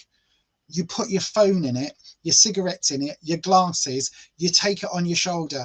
Who cares whether it's a Gucci one or a Guess one? Who cares? Like, it doesn't matter to me. So the more you try and like come at me with all this, I've got all this lovely stuff, you're just gonna, like, the only person that's looked stupid here is you, because I don't care about that. And it almost feels like you're gonna have to have that conversation to get through it.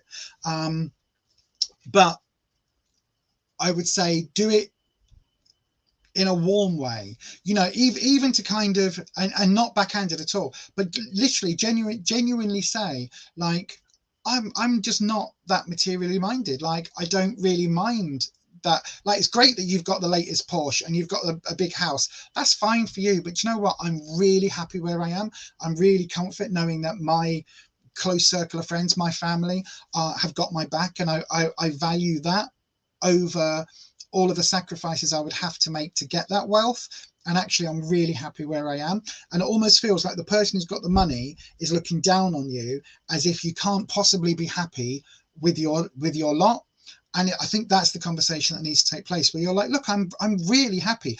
I didn't marry beneath me. I didn't, you know, I haven't settled. I'm really genuinely very, very happy where I am. And I think it's that you need to, that conversation you need to have. But how you do it, you need to be very careful, because that person feels a bit flighty to me.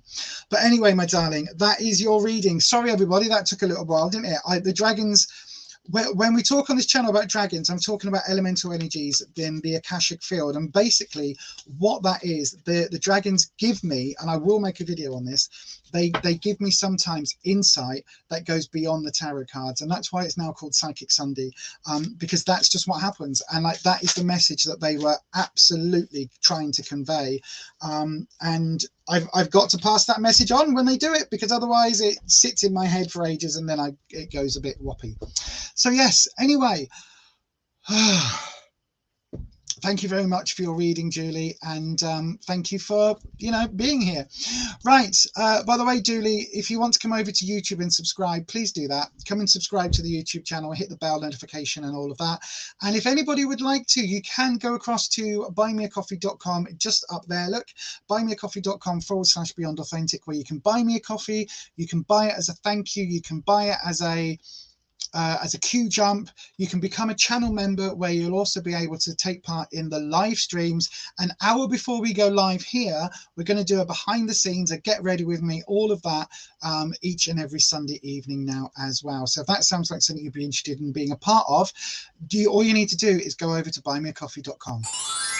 Don't forget, if you haven't already, hit that thumbs up button. And then don't forget to hit that subscribe button and ding your bell, and make sure your settings are changed to all. That way YouTube should notify you each and every time I upload a video. But if you would like to support myself and this channel just a little bit more, you can always go across to buymeacoffee.com/Beyond Authentic, where you can in fact buy me a coffee. Thanks so much for those of you choosing to support me.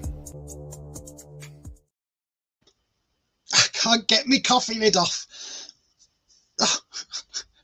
I was determined. There we go. God, that was hard work. I was determined that my coffee wouldn't spill out of the edge, out of the sides. Literally, that whole blooming 20-second thing was me trying to get the coffee lid off. So let me just pour my hot coffee back into there. I am drinking today an Americano with soy. Funnily enough, it's one of the options over on buymeacoffee.com. Let me just slurp this. Apologies. Oh dear. Right, there we go. So then, next up we have Shruti Barmoria. Shruti Barmoria, if you're here in the live chat, come and say hello in the live. After Shruti, I have Dr. Priya and Donyave Pumpy. So those are the next three readings up: Shruti, Dr. Priya and Donyave. So those are the next ones. So Shruti, if you're here, come and say hello, my darling. That will be really good. If you've gone, then I will move on to somebody else. Oh, no worries, Julie, no worries. I know you're there, Dr. Priya, but we've got Shruti here first. Shruti, if you're here, my darling, the second call out for Shruti. Come and say hello in the live chat. Let me just have a look. Oh, yeah, look, Patricia's now on the Facebook. Patricia's on the Facebook. You're jumping platforms, my darling. That's really cool. Let's have a look. Shruti, are you here? I don't think Shruti's here, so we're going to move on to, let me just double check. I'm going to click on the queue jump option. Right, nobody's queue jumped, so the next reading will be Dr. Priya. Dr. Priya, I can see that you're there. Your question is work and career. You had an interview yesterday. Will it work, and how long, and suggestions?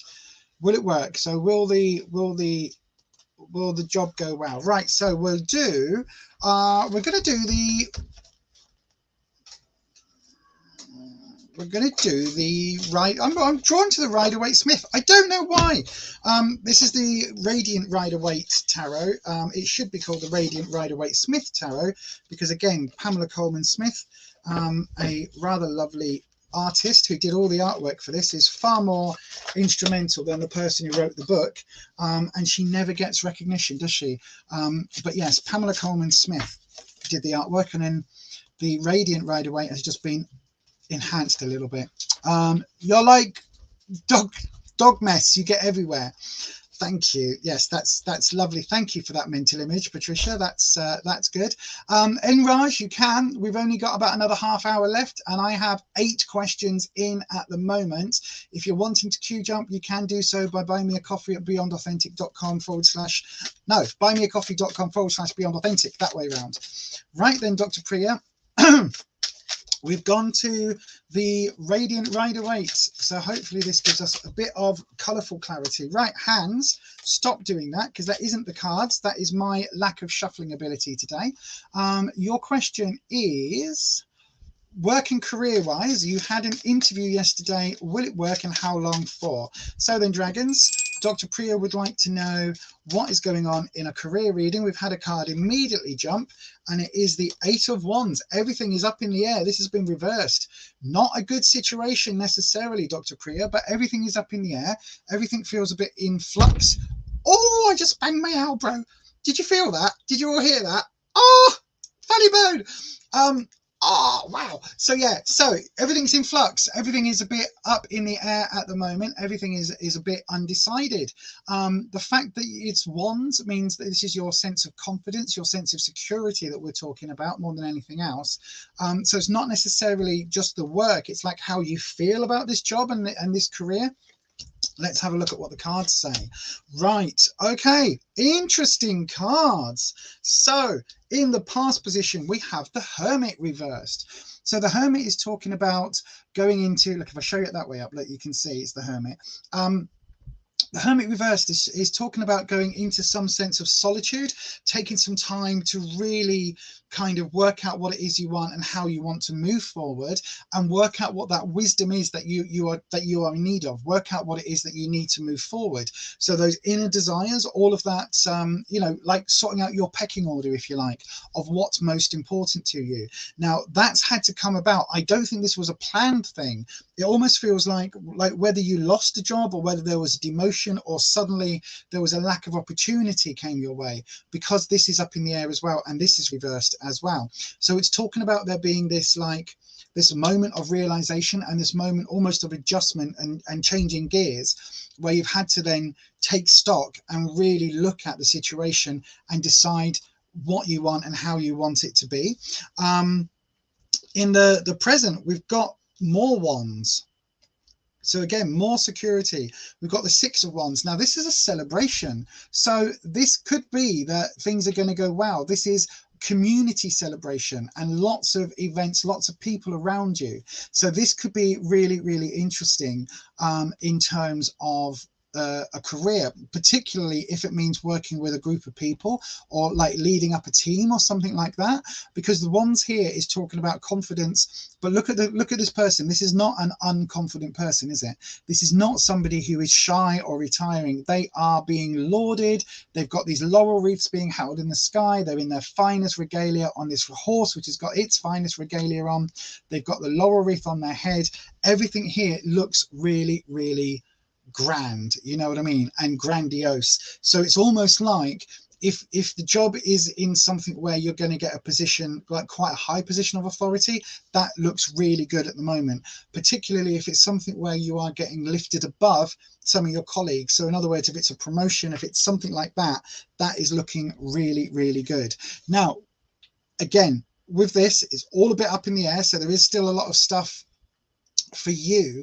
I think your confidence, like you need to have confidence in your own ability and in your own interview ability, because I think that, like, you're asking the question of a tarot reader. The reality is, if you were super confident in your abilities, you wouldn't need the cards. Excuse me. Do you know what I mean? It's like if you were super kind of, if you were super up there and you were super like, grr, everything's going to be amazing, I've got this, it's all on me, I'm totally in control, I am the big boss. You know, if you had that, you wouldn't be needing a reading. The future position is interesting. We've got the Fool reversed. So the Fool is normally a really good card. Talks about a new journey, a new start, like starting off on this adventure, starting off on this whole new realm. But this is reversed, which means I think it's going to feel like you are starting over in some aspects. Like it's going to feel like you are having to start from ground zero. And I think maybe that's where the trepidation comes in, because you may well be really confident in what you've been doing for the last God knows how long. But when it comes to taking on this new role, and I do think that this new role is some sort of group leader position, not necessarily like big boss of a company, but it's definitely something which has got you, you know, there are people under you and there are people in your team that you are responsible for, but they are beholden to you, like they answer to you. But I think for you, I think like this idea of fake it till you make it, I think that's really interesting. But obviously here, Ed, we've got a spammer, medium spellcaster, fuck off, quite frankly. So yay. And I think that, like, it's especially here with the full reversed, it's talking about there being, you know, a feeling of, again, almost like a tower situation with the rug being pulled. It almost feels like you weren't expecting to have this trepidation moving forward. It's like maybe when you went for the interview, you went in going, oh look, everything's okay. Oh yeah, thank you, Holland, everything's grand, everything's okay, look at this, everything is wonderful. And then when you've actually, like, when you're actually there, suddenly you're like, oh god, now I've got to do XYZ and this is getting really hard and blah blah blah blah blah. You know what I mean? And it's one of those things that I think you just need to have confidence. Have confidence in it. I think my gut instinct is that you're going to get this job, right? My gut instinct is you're going to get the job. But what you do once you've got that job, that's where this trepidation comes in. And that is where you are going to have to fake it till you make it. You're going to have to walk in on day one with your head held high, not necessarily bossing people around, but basically walking in and going, hi, yes, I'm the new course leader, I'm the new blah, blah, blah, health and safety operative, whatever it is, I'm the new consultant. So yep, put it on my desk, I'll get up to speed. Once I'm up to speed, I'll help you out. You know what I mean? You're going to have to go in like that, as if you don't have those fears. And I think that is going to be, I think that's the only way for you to move forward, to be honest. You are going to have to just go in, not all guns blazing, not at all, but you're going to have to go in like showing your confident self, even if you don't feel it. And with that, my darling, I'm going to leave your question and I'm going to pop onto the live chat. Hang on a second, let me pop those back in there. I'm going to pop onto the live chat and see what people are saying and see what you've said. Right. Oh, Dr. Priya. Oh, she showed you, well, a big story, big dream. So I am asking you, will it work? And will it be good? It will be good. I think the full reversed in the future is going to be an interesting card. That is going to be a really interesting one. So yeah, that is going to be a really interesting card for you to deal with. It's going to be a whole new start in a lot of ways, but not necessarily as comfortable as it could be.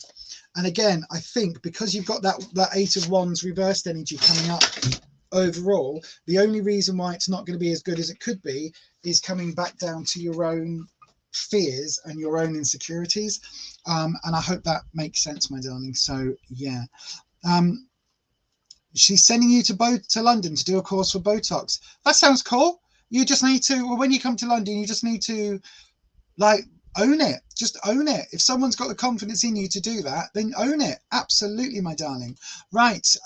So we are, let me just have a look. That's upset you. What's upset you, Patricia?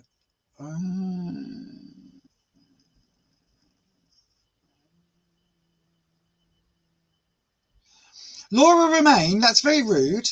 Am I going to do it for free? If I'm in, what? You're going to do it for free, I mean. If I got to pay for a message, beat it.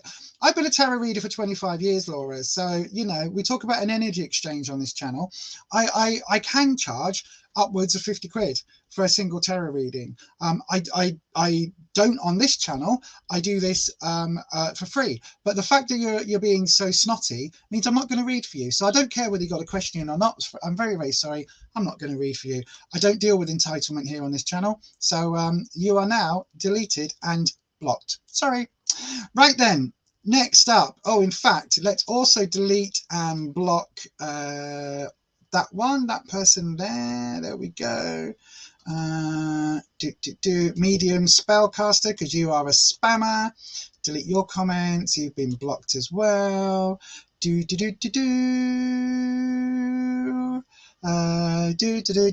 me have a look. You got a positive response from the person, but you're not sure.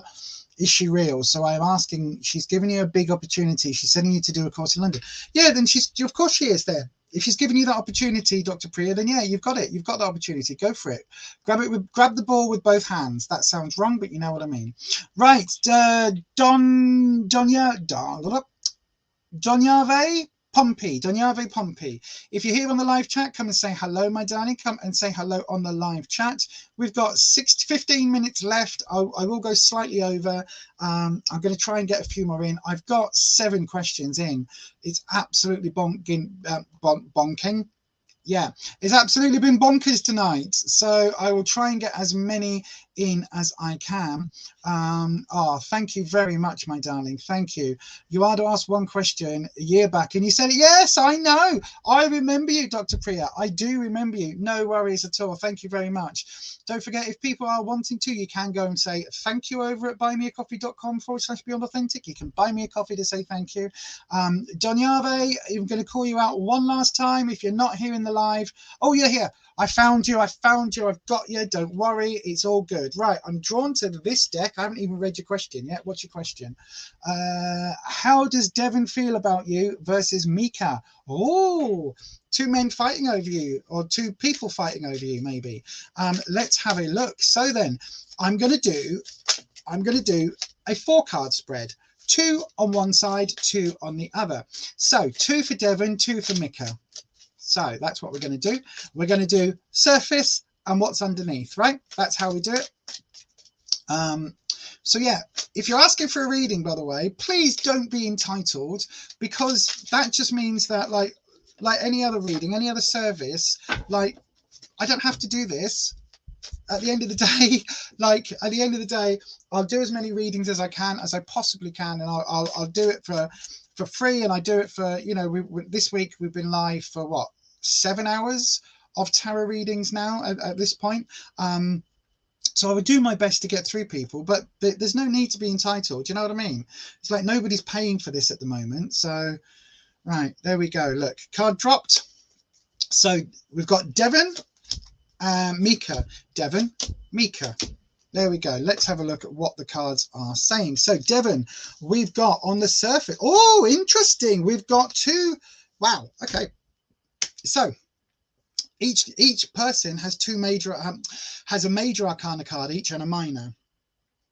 So Devon, we said first in your, so the major, how they feel about you, we've got the Emperor. Now it is reversed. It's the dark side of the Emperor. So this is talking about, for me, the Emperor is in quite an authoritative position. There's somebody who makes a lot of those tough decisions. And the reverse of this card is really interesting, because look, see this fire, see this glow here. Is that fire there? Has that been placed there by the Emperor? Is this stuff that's happening behind their back? Is this stuff that literally they're unaware of? So when you're talking about how does Devon feel for you, maybe it's all kept a little bit on the down low. Maybe Devon has feelings but isn't quite confident in them and how you feel about Devon. So that would tell me quite a bit about kind of where the relationship is. Maybe Devon is someone who needs to be a bit more in control, and maybe that's not necessarily what you want. I don't mean sort of abusive, but you know, maybe they want to wear the trousers in the relationship and actually you want more of an equal partnership. I don't know. When we look at what's under the surface though, we do have a really good emotions card. We've got the 7 of Cups. So this is talking about lots of gifts, lots of warmth, lots of giving energy, lots of, you know, being quite open towards you. So in a bit of contradiction to this. So I think this is like under the surface. Once you get to know Devon, once you crack that nut, you are absolutely going to feel that they do care. It's just getting past that initial surface, those masks. And especially because I think they like to keep themselves very sort of, their thoughts and feelings very close to their chest. And so when you enter their inner circle, that's when you'll truly feel what they feel, and they will open up. On the other hand, we've got Mika. So Mika's energy, we've got the Hanged Man reversed. So again, 2 reverse cards. Now the Hanged Man is talking about waiting for wisdom. That's the front of the card. The reverse of the card, look, it's talking about maybe waiting too long. Maybe Mika feels like their time has come and gone. It's really interesting because, again, look, there are these two figures here on the Hangman cards, and they would kind of be the equivalent would be, you know, when the story in the Bible of when Jesus was hanging on the cross, and you had them giving him, was it supposed to be the sponge with vinegar in, and then you had Mary coming and bathing his feet. Whatever that story, again, whatever your belief structure is, it's, these cards are based on sort of pseudo Judeo-Christian beliefs. So there is still that element there, but this is kind of like these people are coming to look at and to watch over that Hanged Man. So I do think there is this energy has passed, time has passed for Mika, and maybe it has been left too long. But we've got this youthful energy coming up and how they feel about you. And we've got the Page of Pentacles. So Pentacles is quite innocent, quite naive. So I think it's literally, I think if I was to sum the two relationships up, Devin is somebody who's a bit more in control, a bit more sure of themselves, closed off, a little bit aloof, but once you crack that nut, you know, once you're in their inner sanctum, you're in. Whereas Mika feels like they've probably liked you from afar for a while and not really felt confident enough to make a move. And then because we've got this youthful energy coming in the page, particularly because it's the Page of Pentacles, not the Page of Cups, maybe they've been a bit preoccupied with work, with study, with, you know, financial gain and work in that way, and they haven't been able to dedicate that time to you. And maybe that's where, you know, they feel like maybe they've missed out, or the boat has flown, you know, maybe the boat has passed, the time has passed. So yeah, I hope that helps. I don't know which one I would advise you to. It's how he feels about you versus Mika. What? It's how he feels about you versus how he feels about Mika. Right, hang on then. What? Oh, right, okay, right. Hang on then. So that would be, hang on, let me shift this. So how he feels about you would be that, and how he feels about Mika would be that, or how they feel about Mika. Right, okay, hang on. I've got it. So this is how they feel about you. That's how they feel about Mika. Right, so they feel about you, again, all of what I said. So feels very much in control. And again, this thing of this crack this nut, I do, there is an element here. Both of these cards, both of these major arcana cards are reversed. Both of them have their back to the viewer, to the camera, effectively, in this case. So it's one of those things where I think I'll tell you what, hang on, let me switch. Hang on. Dragons. Give me sight beyond sight. No, give me insight on this. So,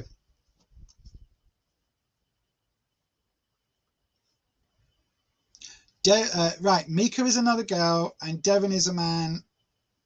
Right, okay, Devin is the man, Mika is the other girl. So we've got you, and so it would be you and Mika. So what they feel about Mika is the same, right? Okay, so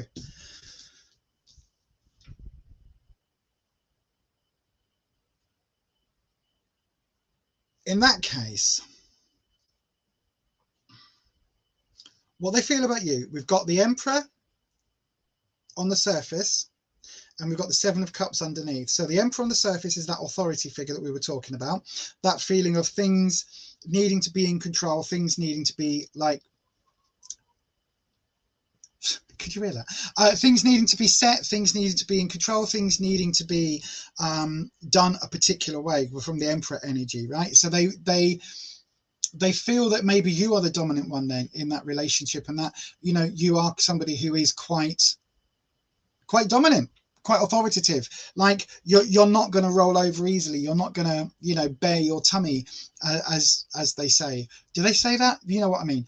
You're not going to bare your throat to the wolf with the red roses. You are somebody who is going to determine your mind and say what you think. Now the Emperor reversal here is talking about that being a bit of a conflict. Maybe they see you as being a bit too headstrong.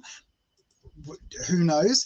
The 7 here then is talking about the gifts, so they do feel emotional towards you, and they do feel that there is a connection, multiple connections on different layers, because the 7 is different levels of gifts, different levels of abilities. So they do feel that there is a connection here to you, whether that is emotionally, but whether that is romantic or not, I can't say for sure, because again, the 2 cards that we're looking at between you and Mika, we've got the Emperor and the Hangman. Neither of these are particularly romantical, but how they feel about Mika is the same basically, but in reverse of what I just said. So it's basically that they feel that there's been almost a bit too long waiting, and that things have been like held up and held up and held up for like on a repeated cycle, and that things almost, it's like you waited so long, it's almost time just to kind of cut your losses and go. And again, that Page of Pentacles, then this will be Mika being quite young. I would say that Mika is younger than you, and I would say that Mika is somebody who is quite naive in terms of romantic relationships, maybe somebody that may still be may still be, you know, not have had certain relations in the past, put it that way, and that can be appealing and also off-putting for people, especially when we've got the Pentacles here is talking about there being work involved. Mentally, she's younger. It's pages have that. I always say that the page is that youthful, naive energy, that innocence, but that doesn't necessarily mean that they are, you know, 6 years of age. It is that element that comes through where we've got knights and we've got pages, right? Pages are innocent, knights are teenage rebellious. You can have that energy. You can have a midlife crisis. You can be bloody 50 and have teenage rebellion energy. You know, you go and buy a leather jacket and a convertible car. The same with the page. You can be at any age, but if that immaturity, if that lack of experience, lack of knowledge, lack of wherewithal, if that is missing, then it doesn't really matter how old that person is. It's the energy that they're coming through with. And the page is very youthful energy. Like literally, look at the card, look at the figure on the card. Like they literally are wearing like leggings and a tunic. Like it's a very youthful look. It's a very youthful kind of character. And so you've got this dichotomy though, because you've got kind of like waited for too long with the Hangman, paused for too long, things were stagnant for too long, and then you've got this real sort of like babyish kind of energy, this real like sort of. But the thing is about men, right?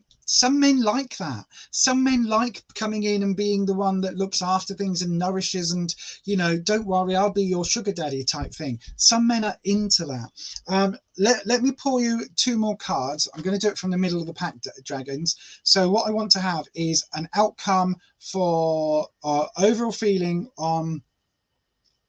No, do you know what? I'm not going to pull that. Should you go with Devon? That's the biggest question. Sod what Devon feels for you. Should you go with Devon? Is Devon the right fit for you? Let's have a look. I'm just going to do a simple cut there. And I have to close my eyes so I don't see what the cards are. Should you go for Devon? Oh, no. 8 of Swords. No. 8 of Swords this way round. So again, we've had this card come up several times. But this is the reversal. Look at this. Should you go with Devon? No, far too many issues, far too many obstacles, and you will be going in, although you're blindfolded, you'll be going in expecting there to be trouble. And is it worth it? Is it worth it? It's not worth it, to be honest. He isn't worth it. Right, one more. Let's pull one more card. And we've got what's that? The 10 of Pentacles reversed. Not worth the effort you're putting in. Not worth the work you're putting in. Absolutely not. Like if you're jumping up and down in a mini skirt trying to get his attention, you know, bouncing up and down, hi. If you're trying to get his attention, whatever way you're doing it, right, you're putting too much effort in. If he's interested in somebody else, let him go with someone else. He's not interested in you enough to commit. The 10 of Pentacles here, you're putting too much effort in. The 8 of Swords, too many obstacles coming your way, too many issues that you can't see right now, but also too many issues that you can see because he's interested in somebody else. So not a thing that the cards would say to go for. Hopefully that makes sense. Sorry about the confusion there, but yeah, hopefully that makes sense, and I'm going to leave that with you, my darling. Thank you very much for your question. Right, it is now 9 o'clock, but I did say I would get one more in. So Anne Ivor, are you here in the live? If so, come and say hello. You're live on the Facebook, so come and say hello in the live. Donyava, I'm butchering that pronunciation. I'm so sorry. But yeah, I hope that helps. Let me take I just realized I should take the banner off. There you go. Hopefully that helps, my darling. I think that at the end of the day, Anne's here, fabulous. At the end of the day, my darling, regardless of what he thinks, you just need to do what's right for you. And it doesn't feel, the cards are very much that this may not be right for you, which is why I was trying to get that impression from the get-go about how he was feeling, about your feelings for Devon. You know what I mean? You know what I'm trying to say. Right. And let's have a look. So we've got, we are now officially over time. So I'm going to do Anne's reading. I will try and do maybe one more after this. But if everybody else is, anybody out, look, oh God, I can't speak. For everybody else that's on the list. So Brenda, Nisha, Cup of Tea, Crystal, Brittany, if you're all on the list, unfortunately we're just out of time today, my darlings. As I say, the only way to get red would have been to queue jump and to jump the queue, but that is it, my darlings. We do 2 hours on a Sunday and we're over the 2 hours now, so I'm going to do Anne's question, and then if I can possibly squeeze another one in, I will do, but we are already out of time. So then, do you see a romance partner for you this year, Anne? Let's have a look. Let me have a look. I have nobody's queue jumped. I've had a look over on there. Nobody has queue jumped. No, nobody's queue jumped at all. So that is what it is. Unfortunately, it will be Anne's possibly going to be the last one today. Let me have a look. So then, Anne, do we see a romance partner for you in this year coming? Generally, I only read 6 weeks or so in advance, although that has been getting pushed a little bit. So, oh gosh, cards everywhere. Literally cards everywhere. I'm dropping them. It's because I've been on for 2 hours on this stream, and I've already done an hour stream before this when I was getting ready. So let me just get comfy. Oops. There we go, knock everything over. Well done, Lisa, I know, right? So then, dragons. Do we see a romantic partner for Anne Ivor? Let's have a look. Anne Ivor. Let's have a look. Right, shuffling, looking at you, not looking at the cards. There we go, no card dropped. So putting them together in their pile, doing the drop. There we go, and not looking.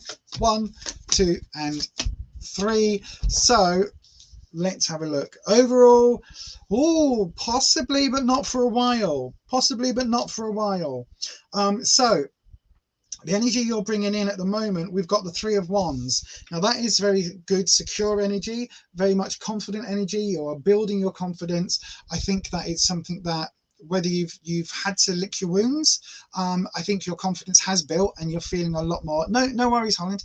I think you're feeling a lot more assured of yourself and a lot more sure of yourself than sort of in recent years. And I think it's something which you've developed. So whether you developed it as a reaction to a previous relationship, or whether you developed it as a effect of healing from a previous relationship, you've definitely kind of grown, and you've definitely felt a little more centered and a little more yourself recently. I hope that makes sense. Hang on. Yes, Neil, it is.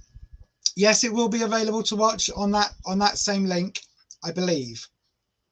It's unlisted, so yeah, it will be on that link. No, your question, Brenda, your question is actually the next one. That's the order that I've got them in, because you're on the YouTubes and you can't see the questions that come up on Facebook. So I've got access to both streams that come through on StreamYard. So they come up like all you'll see on YouTube are the YouTube questions. You won't see the Facebook ones. So so yeah, that. Anyway, let me just have a look.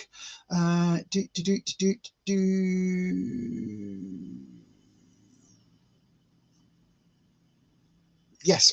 So sorry, I was just checking.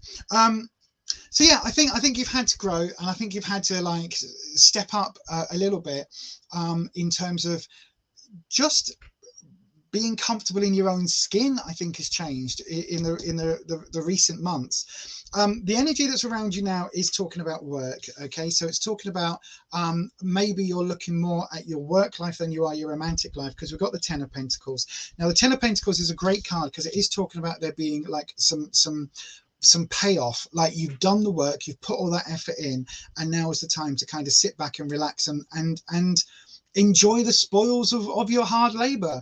And so when we're talking about a romantic partner, it's like it may well be that you haven't had a lot of time recently. You haven't had a lot of time.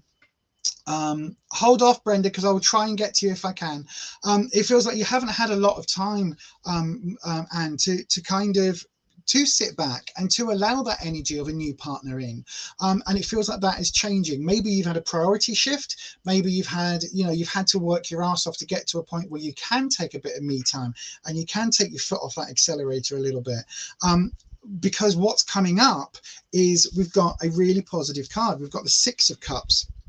Now this isn't necessarily a single romantic partner. Now I'm not saying you're going to get into swinging or anything like that, but this is talking more about there being a community aspect and a lot of warm sort of fuzziness coming your way. So although it doesn't necessarily say that there is going to be a partner 100%, like one single partner, this does have that element of like romantic energy in the slightly more distant future than I can normally see. So I don't think it's going to happen in the next month or two.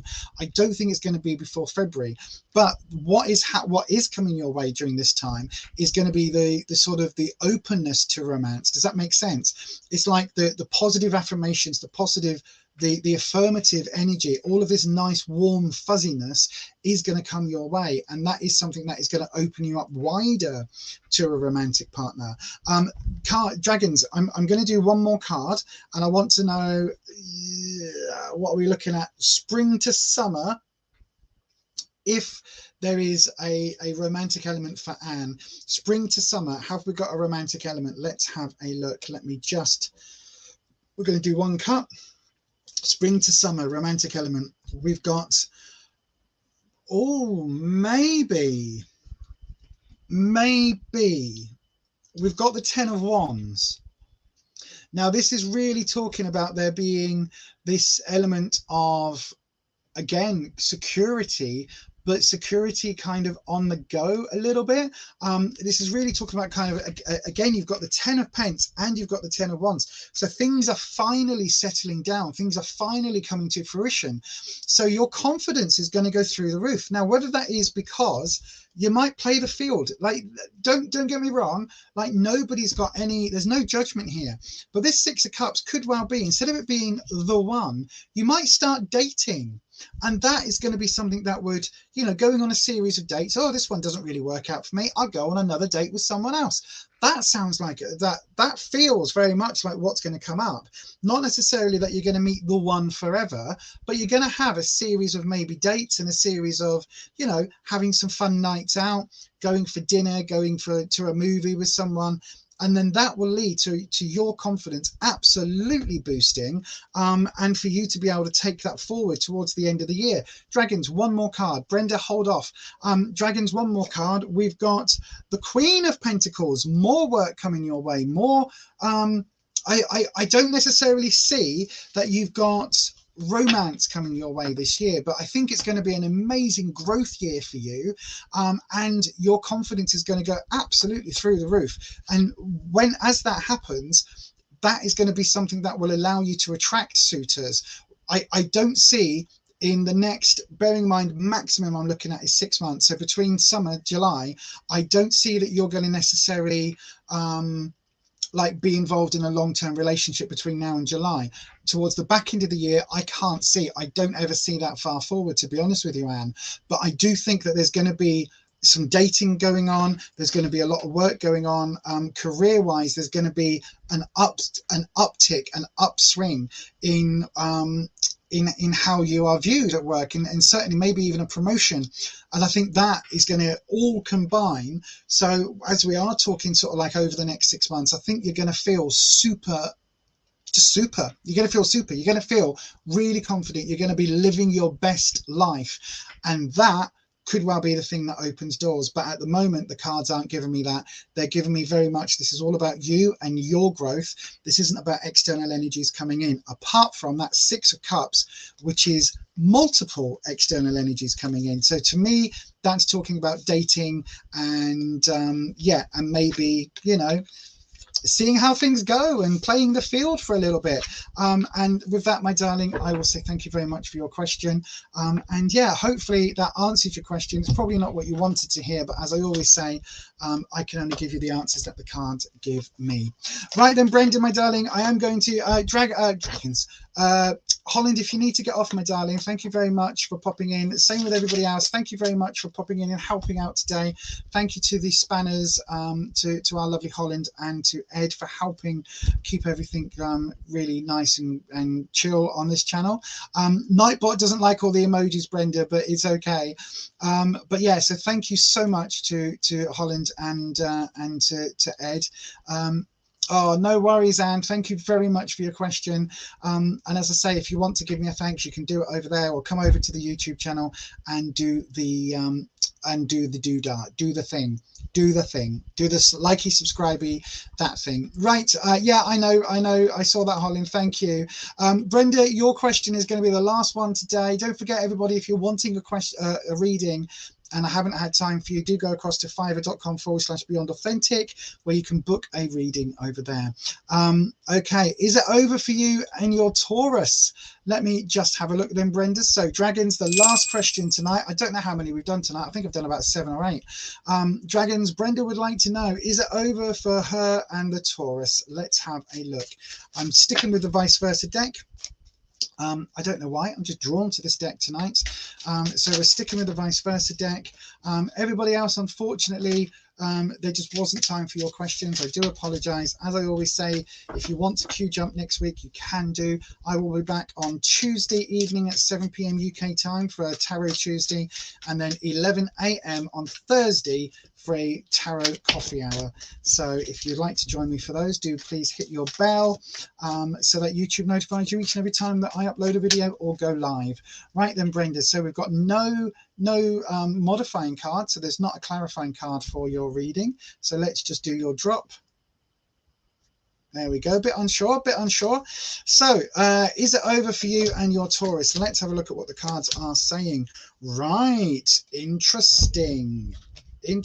So we've got in the present, in the past, the recent energy that's coming in, we've got the moon in her reversed element. Look at this.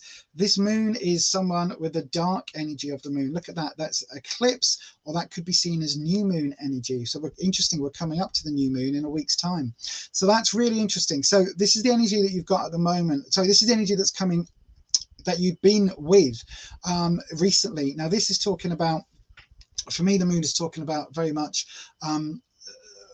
insular, like navel gazing, looking inward, intuition. So there's something here where you know what the answer is. You know, is it over between you and Taurus? You already know the answer to that, my darling, because the signs have been telling you. You've seen the signs. You've not wanted to see the signs. You've wanted to ignore them and move on, but you've seen them, and they're getting to the point where literally you can't miss it anymore. You don't have to be meditating in this holy bath to see that there's a blooming eclipse happening. You know what I'm saying? The signs have been there for quite a while. The moon here is talking about that intuitive element, that bit of you that is connecting.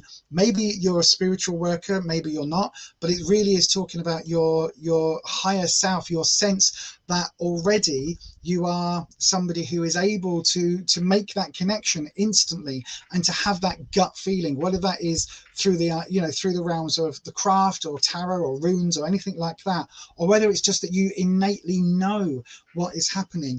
It's something that I think you need to be, possibly you need to tune that, because I think it's a really useful gift. But anyway, what it's saying is that in the recently you've kind of,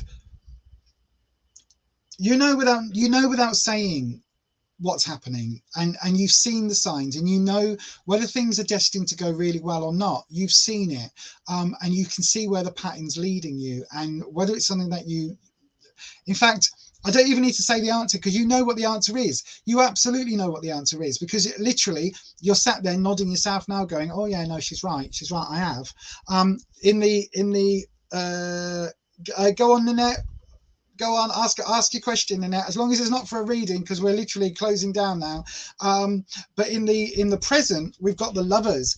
But this isn't the standard Lovers. This isn't the, like, joined from on high. This is the reversal element here. So this feels like things are not going particularly great. Not in terms of, almost like you're stuck in a rut, almost like you're like almost like the love connection's gone. And it feels like you're together for the sake of it at the moment. It feels like you're kind of going through the motions. Now, there is certainly an element here where I think that the connection between you is super intense. It's super, super intense. Hang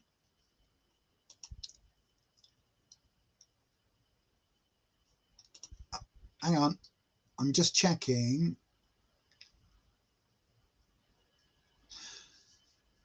Gut instinct, Crystal, yes. Brenda, is the Taurus, is that the person you've been seeing? Is that the person that you've been in a relationship with? Can you just confirm that in the chat, Brenda?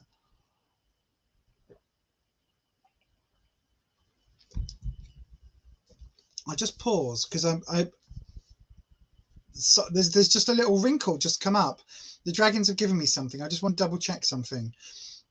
Is your Taurus, is that somebody you've been in a relationship with already, Brenda? Oh, you're timed out, bugger.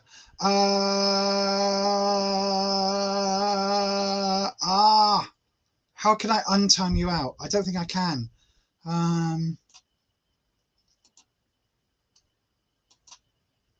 Oh, I can't. Oh, shiza.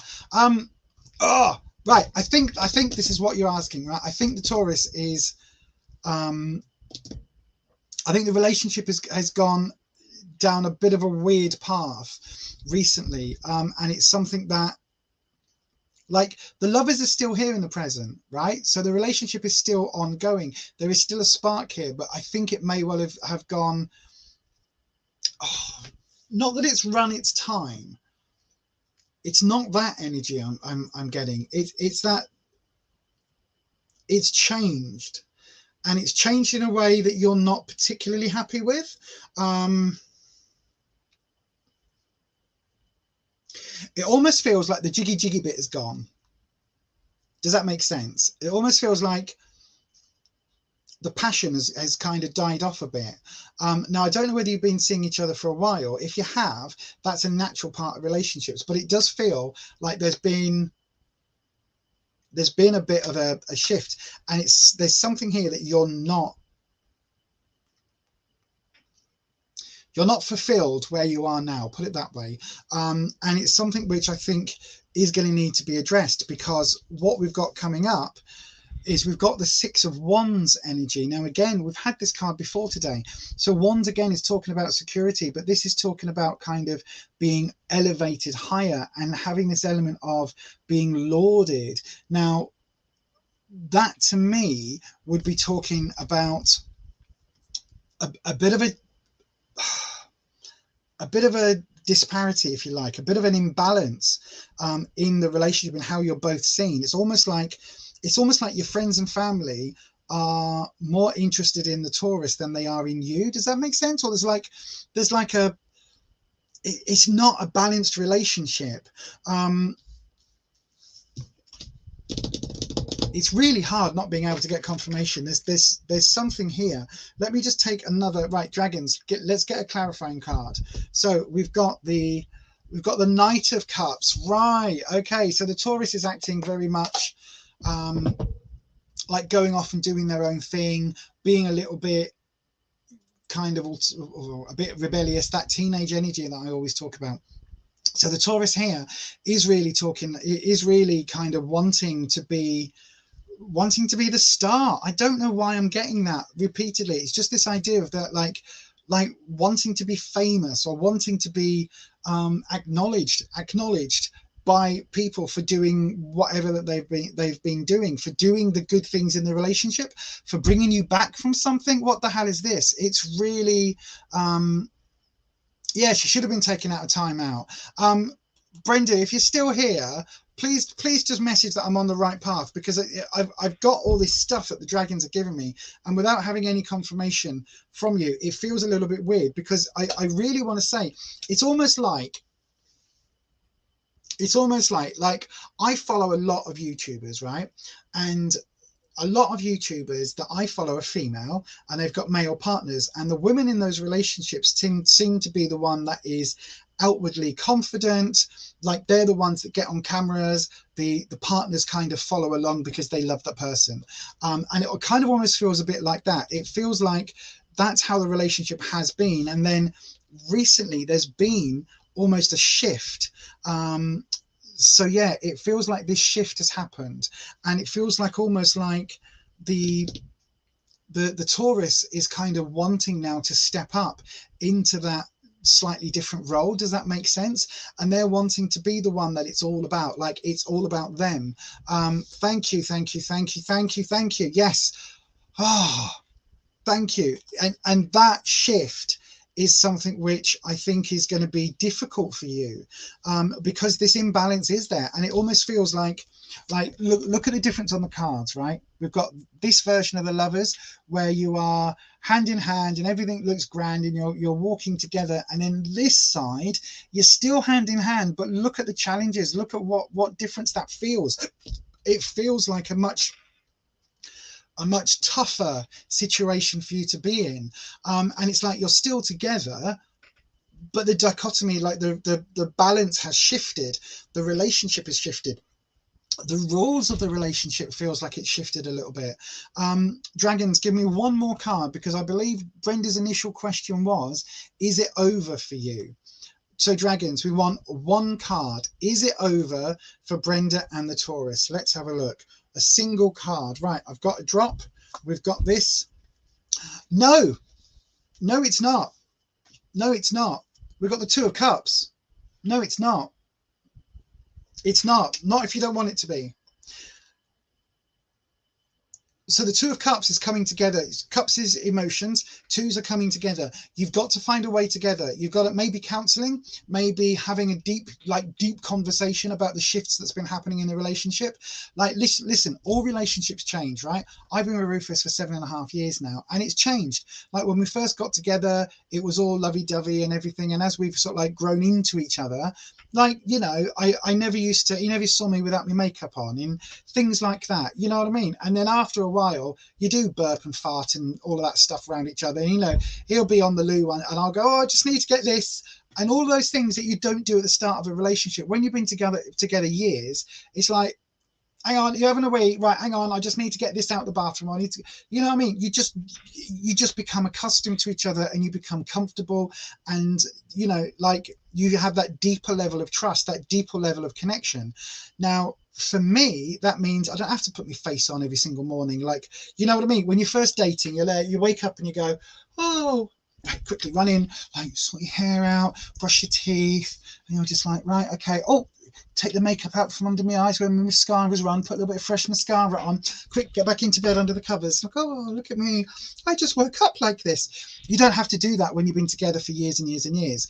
But that can sometimes lead to complacency. And what you can sometimes get is people in a relationship both grow, but you don't necessarily grow along the same path. So you can grow slightly in alternate directions, which is equally fine as long as you both come together. It's a nice trick if you can do it. But no, seriously, right? You can both have separate lives. You don't have to live in each other's pockets. Just because the relationship dynamic is shifting doesn't mean that it's over. It might just be shifting, and that's perfectly fine. That's perfectly normal. All long-term relationships shift through time. They go through lots of different phases and lots of different changes, and you are the ones that have to decide whether or not you both want to go together and to bend and twist with the changes. You've been together 7 years. There is a certain thing called the 7-year itch, but I think it is more that thing of, you know, you've got to really ask yourself, like, why are you two together? Is it just because you've been together for that amount of time, or is it because you deeply love each other and you deeply want to be with each other? And that's the biggest question. And if you do want to be with each other, then you can make that work, even though that shift is happening, and even though it feels like maybe the Taurus is shifting and you're still, you know, you're still going on, everything's fine, and they're going off on a tangent. You just need a conversation to say, well, actually, I'll come and join you on your path for a bit. Like, you've walked with me on my path for a while. Now I'm going to come and walk with you on yours. Hopefully that helps, my darling. I don't think it's over. That Two of Cups is an incredibly positive card. And so, yeah, thank you very, very much for your question. Thank you to everybody for watching today. Thank you for everybody for joining. Don't forget, if you would like to, you can go over and give me some thanks over on buymeacoffee.com/beyondauthentic. Thank you ever so much for everybody asking the questions. If you would like a reading between now and next Tuesday when I'll be live again, do go across to fiverr.com/beyondauthentic. The I in authentic is the number 1. That is all going to be changing, but do go over there if you would like a reading. But thank you so much to Patricia for being just amazing. Thank you to Ed for being stunning over there on Facebook. And thank you to the ever wonderful Holland for helping me out here on the channel.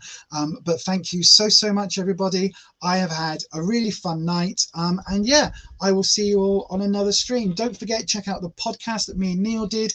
It's called Witchy Wednesday With. It was up on Wednesday. We talk about the magic works that we did last year over the whole of last year. We talk about our health. We talk about all sorts of bits and pieces and what we were able to do in terms of the magics.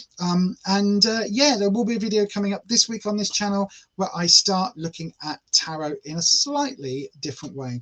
If that sounds interesting, make sure you have subscribed to the channel, hit your bell icon to be notified each and every time that YouTube updates when I update a video or when I go live. But if you like your horror, if you like horror magazines, if you like horror films, I can recommend this from my friend Neil.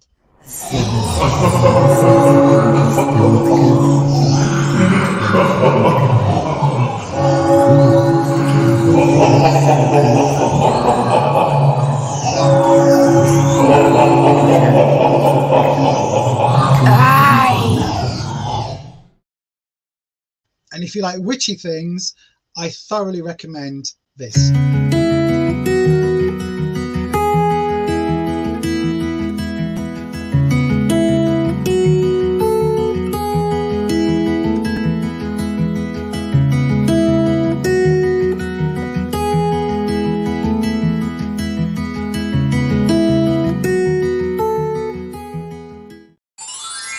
Don't forget, if you haven't already, hit that thumbs up button. And then don't forget to hit that subscribe button and ding your bell, and make sure your settings are changed to all. That way YouTube should notify you each and every time I upload a video. But if you would like to support myself and this channel just a little bit more, you can always go across to buymeacoffee.com/beyondauthentic, where you can in fact buy me a coffee. Thanks so much for those of you choosing to support me.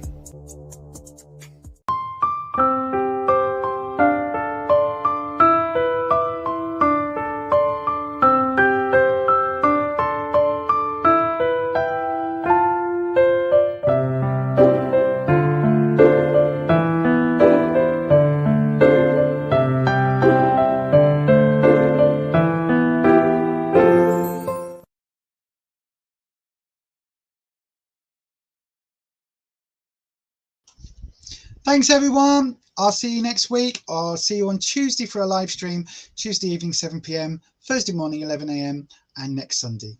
Take care. Bye-bye.